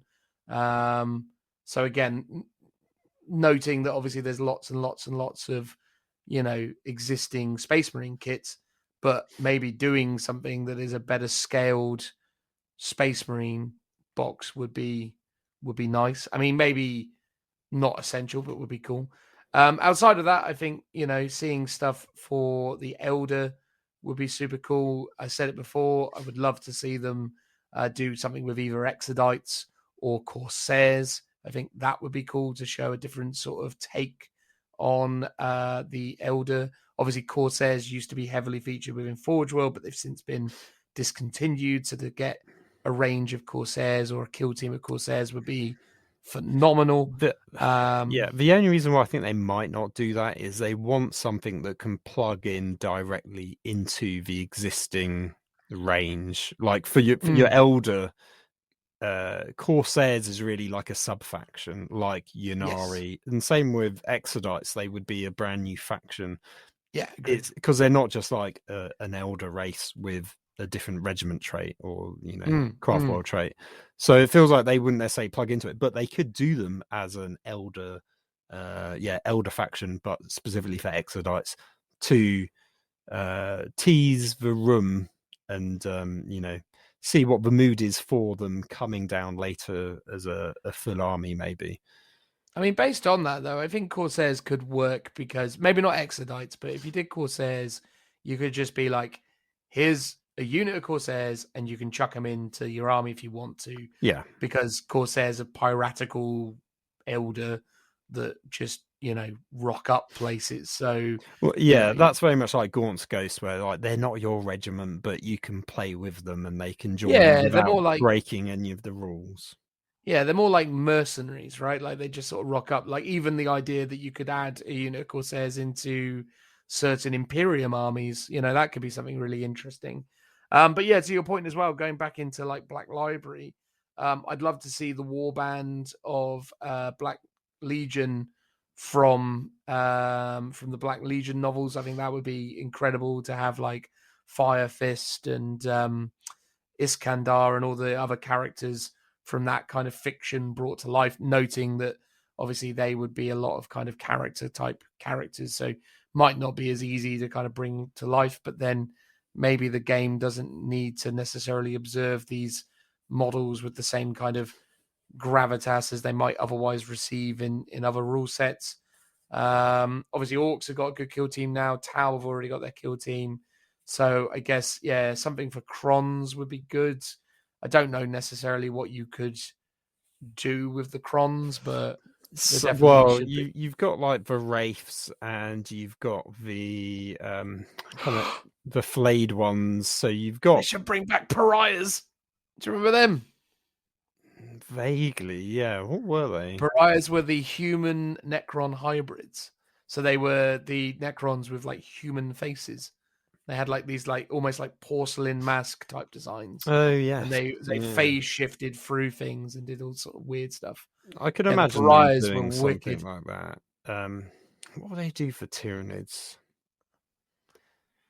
Nids are sort of weird in so much as you just kind of need like a weird specific kind of lictors. That's do a new box of lictors, like plastic lictors. That would make sense. Yeah. I think for Custodes and GSC, that's a weird one. I could see Custodes getting a new unit that's basically sisters, really, like another type of sisters or an upgrade sprue for the existing one. GSC, they could do really cool kill team, more along the lines of the orc one, like every guy's got a different weapon, because they've got models that are pretty much like that. So they could, I mean, they might just be lazy and give you, like, they almost don't need one. You could just take one of those neophyte hybrids and it's like, you're good to go. Yeah. And again, Drakari have got loads of options as well. So yeah, there's loads you can do with it. But there you go. Some ideas of things that would be cool within that space. Hopefully that satisfied the answer. Or we almost, went on too long on that one. So let's speed it up. Move along. Speed it up. I know. If at this rate we're only going to do 2 more questions. I know. We're gonna move over to the old Facebooks because they're a bit underloved. Michael says, "Hey Dan and Phil. Hello. This is not necessarily a Warzone Noctarius question, but a general 40k question, which is what we do like. What would you think about removing casualties and degrading vehicles at the end of the game turn? You could easily work with counters to keep track of wounds and multi-model units, and it would work the same for multi-wound units as it does now. That way, whoever gets to go first does not have as big an impact as scary big units that are otherwise focused down. They can still return fire in their own turn, I guess, a bit like Apocalypse, because that was a feature that they had. Yeah, I think obviously being in a situation where you have some degree of like durability is useful. It's funny, isn't it, though? Because again, it's one of the inherent problems with Warhammer 40,000 is there is innately always a turn 1 advantage because a proportion of your army is going to die at the hands of your opponent.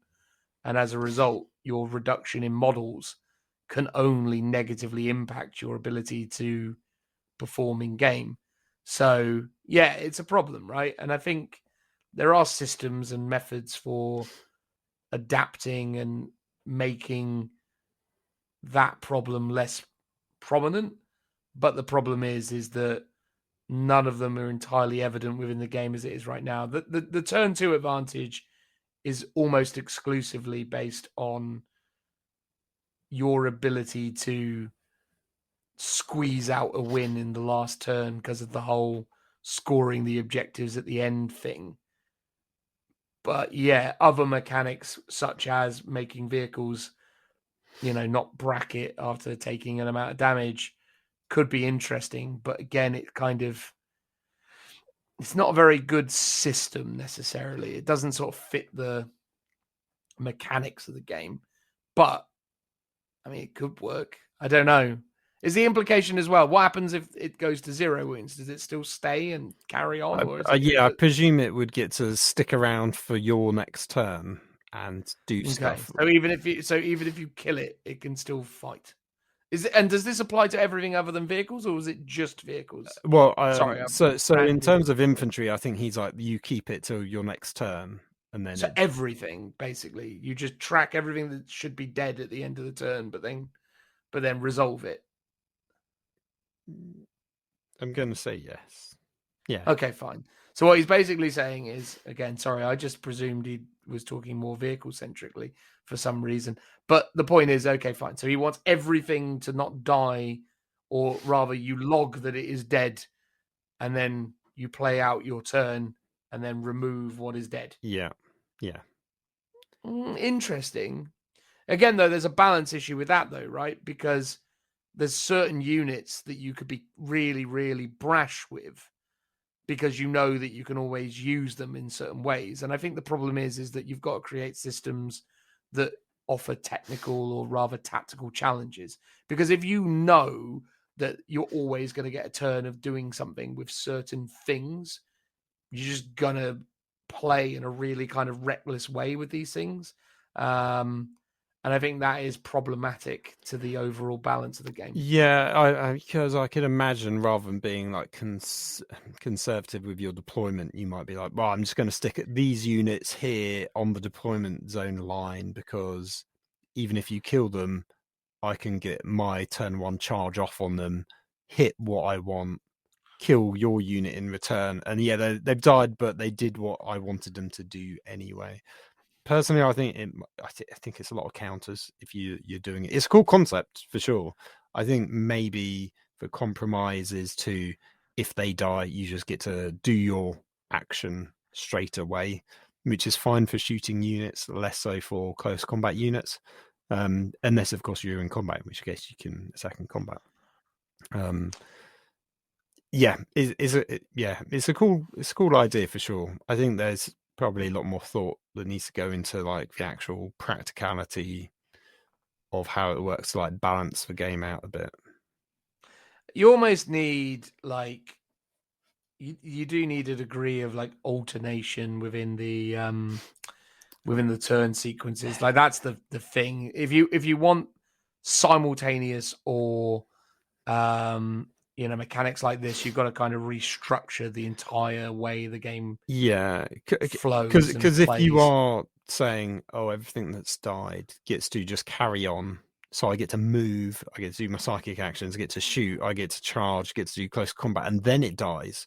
Keeping track of those counters on certain models, if they're moving around the board, is going to be quite fiddly, I think. So as you say, if you're going to that much effort, why not just do alternate action? So it's like you do unit, I do unit.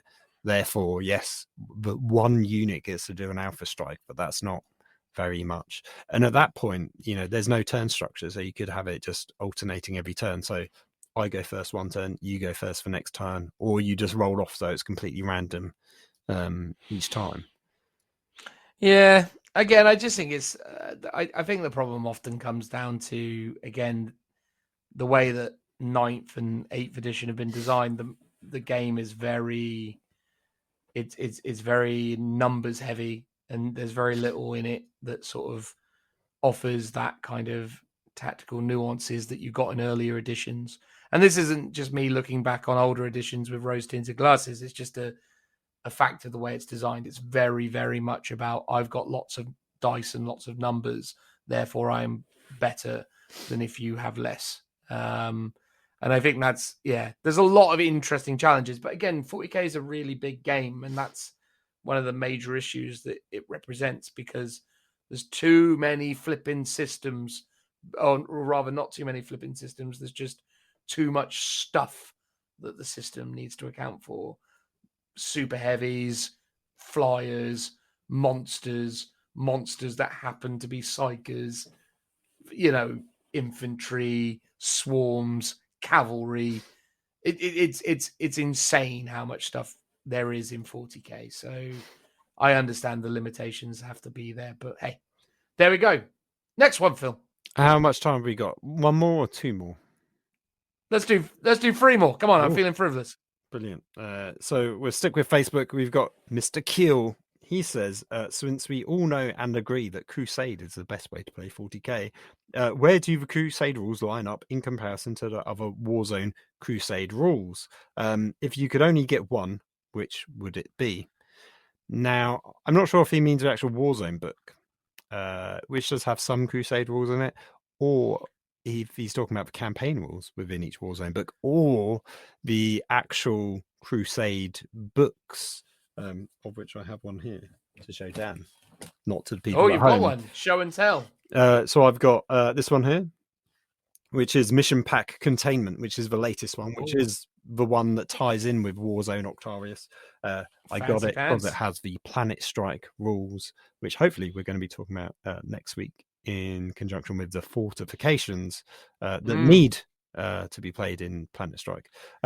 Yes. I've also got another one. I got the Sisters one as well. But didn't you get that by accident? Yes, I was trying to get the Death Guard one because someone had recommended it to me, because apparently the first one's Necron one is very themed to Necron players, and all the Crusade rules are very themed to that. The Death Guard one is less so. I think the Sisters one is even less so, and then this new Tyranid one isn't either. So potentially I would get one of the last two of these mission packs, if that's what you're after, and that's what the question is. Yeah, I'd get the containment one with the Tyranids, because it's got Planet Strike rules in and tons of missions for using buildings and stuff, which is kind of cool. Different way of playing the game.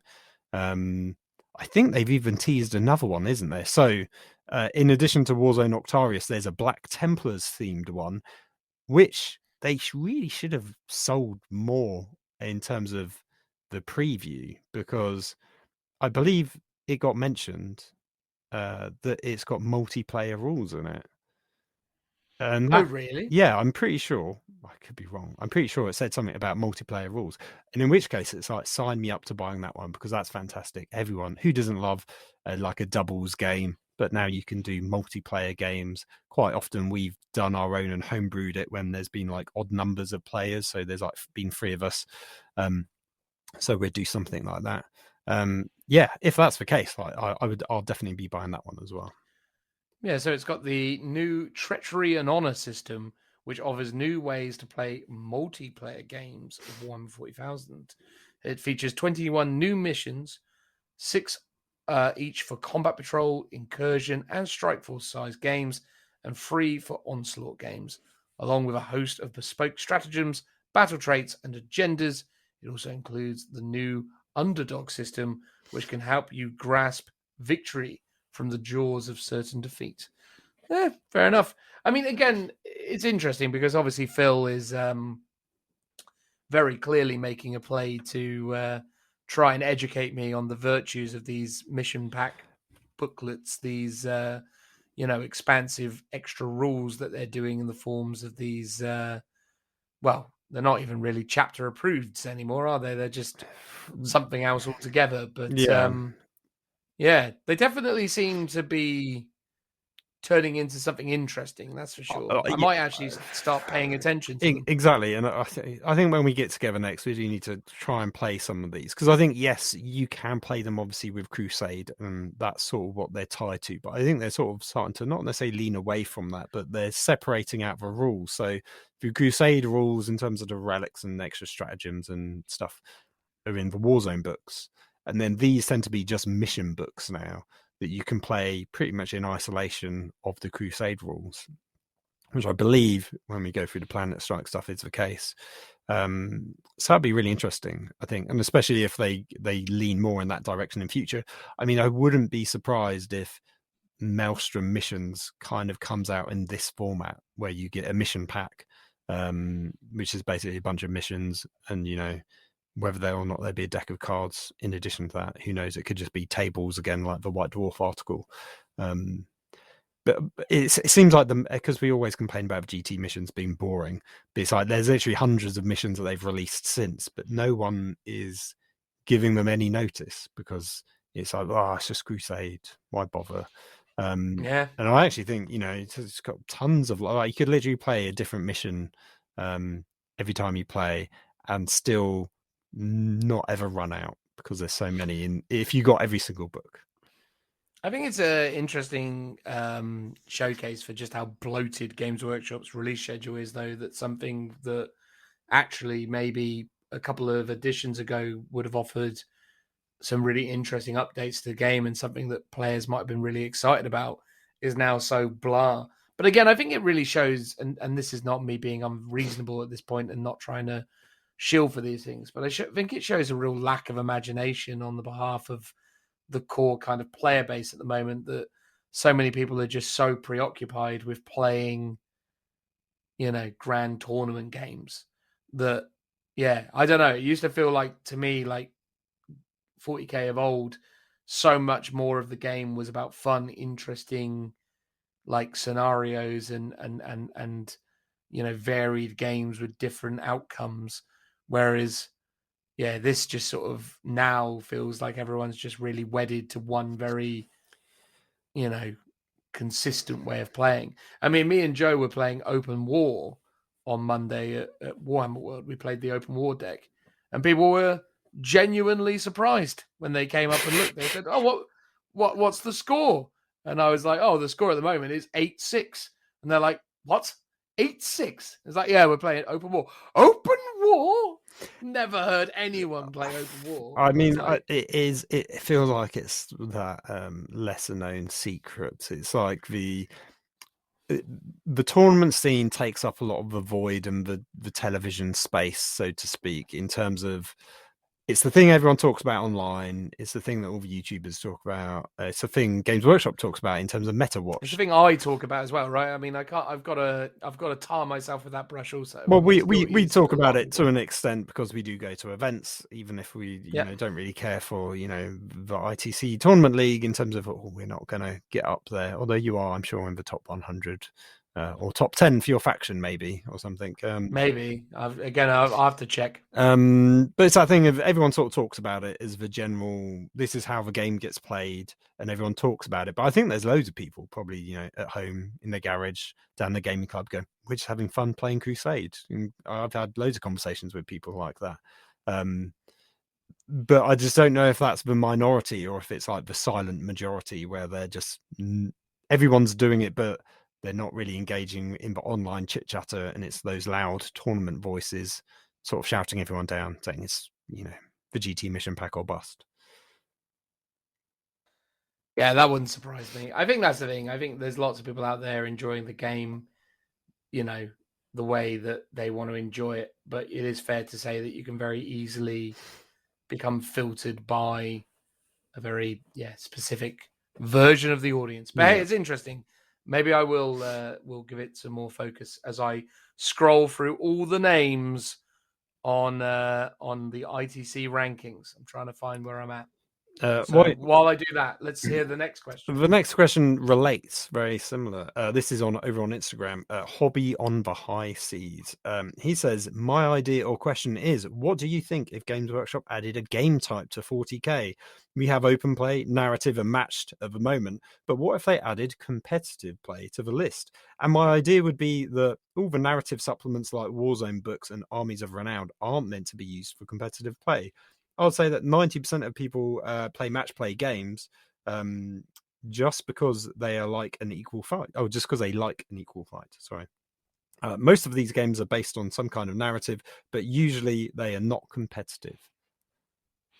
I mean, it's an expansion of what we were just saying, right? But I agree with you. I think realistically, Games Workshop should stride towards making a clearly defined competitive game set, which I think they have done with the Grand Tournament pack.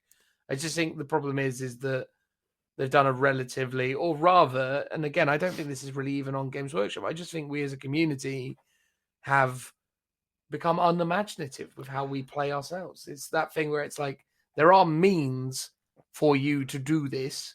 The tools are there. You don't really need Games Workshop to kind of spell it out to you.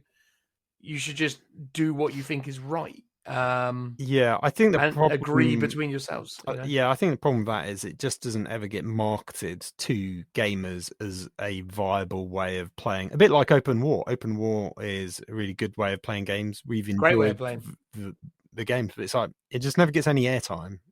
Never gets talked about. I mean, there's a couple of YouTubers that do back reps with it, but most of them don't. The GT mission pack is pretty much the holy grail of what gets shown. I mean, we talked about it when we were talking about competitive sets. My idea was make competitive its own strict structure. So as part of that, you could go, here's a particular type of detachment that you have to build your game with. So that irons out all of these things like the armies of renown and extra stuff that should be saved more for narrative style missions.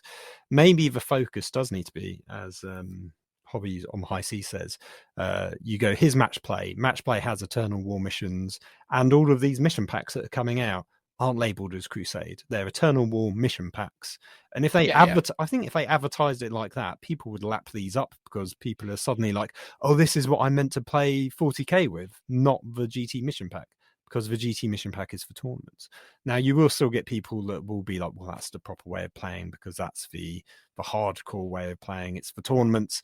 And even if I don't go to tournaments, I want to pretend that I could one day go to tournaments, or I go to tournaments and I want to practice. So I'm just going to only ever play those games, which I think is why a lot of people end up playing in these in the GT mission pack, because it's seen as being the one to do. But I think, yeah, if they advertise these new missions as Eternal War, which is the standard way of playing, and they push that really hard, maybe people would start to get the memo. I think maybe one of the problems is the release schedule. Like, they're suddenly churning out these mission books pretty quick. Like, you don't get long to play them and experience them. And there's a lot of missions in there before more are coming out. Like, if this was if they did it once a year, which is maybe not enough to be like interesting, but if they did it once a year, then it sort of ties it in with the GT mission pack, as they're like, these are the Eternal War missions for the year. Go at it. I do like it. I like the theming. I like that they're just churning them out, but I think the churn is what's making people not play them, because there's so many, or that they're not buying every single one. They're buying one, playing it for like 6 months, then maybe picking up a second one, or you're picking one up to theme with your army, which is, I assume, maybe how some people might be doing it. Yeah, I just think, again, things that aren't the secondary system is really enjoyable. Like, again, it's really fun playing open war, because most of the time it's, I have an objective that's worth 1 point. I have this objective, or I have 2 objectives that's worth 2 points, and it just accumulates over time. And again, it's just really easy to keep track of, and the missions are really clear, and you create really comprehensive battle plans. Another thing that me and Joe did, though, as well, we just did all in one deployment. We did one roll and went, cool, you're going first, so you deploy first. And then the person going second deployed in response. And the way that basically broke down the game was that when going second, the player going second could make tactical decisions based on how their opponent had deployed. And most of the time, that decision massively assisted the outcome of the game, i.e. the person going second was able to make decisions which actually led to victories, because they were able to do things that, with deployment that, made the game work better. Again, this is the problem that I've got with Games Workshop's 40k system at the moment, is it's just, it's really unimaginative, and also very, it's not even that it's unimaginative, that's not fair. It's just not, again, let's be honest with myself, it's just not what I want it to be. But people seem to like it, so good luck to them. But yeah, I don't know. I'm not in love with Grand Tournament 40k at the moment. I just think it's not what I want. But there you go. Third and final one, Phil. It's a short one. It's from Alex Trumpelheffer. Trumpelheffer? Trumpheller. Okay, all right. Well, Axel Trumpheller. Like many have said, it might be that these are a bit out of phase. If so, it's a bit sad. But they are still good books. Price? ? They're right up there, and if they bump it up more, I don't know if I will follow. I presume he means buy. So basically, he's saying bit out of phase. I presume in terms of the sequence of the release schedule, in terms of the codexes, for example, like you got the Cadian supplement way before the Guard Codex. One thing on the price, though, and this is something I wanted to say last episode, but didn't get a chance to. this is actually cheaper than the previous books. It's £30 instead of £35. So, we nagged and complained a little bit and said they were too expensive. At least Are you this saying one that has we got- got them to reduce the price by a fiver? Did we do that? Phil? Yes, we totally did. And if it went down to another fiver to £25, that would be the sweet spot for these books. Because I agree. I think £30 just seems a touch too much. I agree. Yeah, 25 a bargain, and I'd buy every one. I mean, I'm buying every one for the podcast. I wouldn't otherwise, but I sort of want to, and I would, if they were 25 quid. I mean, they probably are 25 quid via a third party if you're so lucky to get them. Yeah, I mean, this is the thing. I think when you go through these books as well, and it's funny, again, going back to what I was saying, I think in the intro or a while ago, it's been a long time. When you go through these books and you look at some of the kind of artistry involved in their creation, what I notice with these Warzone books is there's a lot less original artwork going into these, a lot less kind of new imagery than what I've seen in like the old 7th edition campaign books, for example. Like when you go through the 7th, again, noting on the fact that I recently received a couple 7th edition campaign books from Sean, and I started going through them. There was just a certain level of, a certain level of artistry and a certain level of fluff in those books that was just beyond what these are. And I think that's the thing. And maybe it's because of the fact that they did 2 separate books. They did a fluff book and a rule book. So the fluff book was allowed to, True. And I guess here you're probably getting the same amount of content, but it's split over 2 books. So maybe you're not noticing it as much, but there's a lot of artistry in these books. Like, of course. I don't want to be unfair about it in that sense. I'm just saying there's not. The earlier Warzone books stuff. had some great maps. This one also has great maps. This one is themed much more like the initial bit is like a missive from Inquisitor Cryptman. There's like more like letters that have been written and stuff. And it comes across much more as a kind of real world objects, like found objects, than the previous one. So it has, even in the design of the book and the way it's all been laid out, like the actual layout of the book is themed differently for this Warzone than the previous one, which I really like. Like, I think there's some really nice touches to it. But you're right, in terms of actual physical like artwork, in terms of like digital art and stuff, there's probably less. There is definitely some great photography in here. Great photography. Yeah, all the photography is new and stuff like that. So, I can't. There is stuff in here. It's all good. I just think it's expensive for sort of what it is, because they are smaller than Codexes. I mean, again, comparing it to the Space Marine Codex is a bit unfair, but that is like 3 times as big and was cheaper. This one's probably a similar price. Yeah, I mean, that's the thing. You're absolutely spot on. 25 quid would be a good place for these to be. But look, I mean, at least they're not 35 at the moment. They're coming in at 30, so that's, I suppose, a small win. But yeah, I don't know. I think price-wise, yeah, I don't know. They are what they are. I think, obviously, yeah, they're all right. I need to do a proper read. The next one, the book 2 one, I will actually make an effort to properly sit down and actually read it beyond just going rules and moving on. Yeah, read the story, because I've still got a bit of backlog. So I read the first book. God, I can't even remember what the Warzone was now. Charadon. Charadon, yeah. So I read the first one. Still need to read the second half because I want to see how that concludes. And then I've got book 1 and 2 of Octarius, because Octarius book 2 is coming out so quickly. Very quickly. It's sort of surprising. I guess it's just due to the mix up of their release schedule and what have you. Because it feels like you should have had a good couple of, at least a month between the 2 books. If not a bit longer. If each book came out like one every 2 months, 3 months, that'd be nicely spaced out. This one feels a bit rushed. I totally agree. But there we go. Thank you, everyone, for enduring the podcast with us today. It has been a pleasure to hopefully entertain you and accommodate you as you have been painting or driving or just sat in your big leather chairs enjoying the dulcet tones of myself and Philip. Obviously, a huge thank you to our patrons who we deeply appreciate. We love you.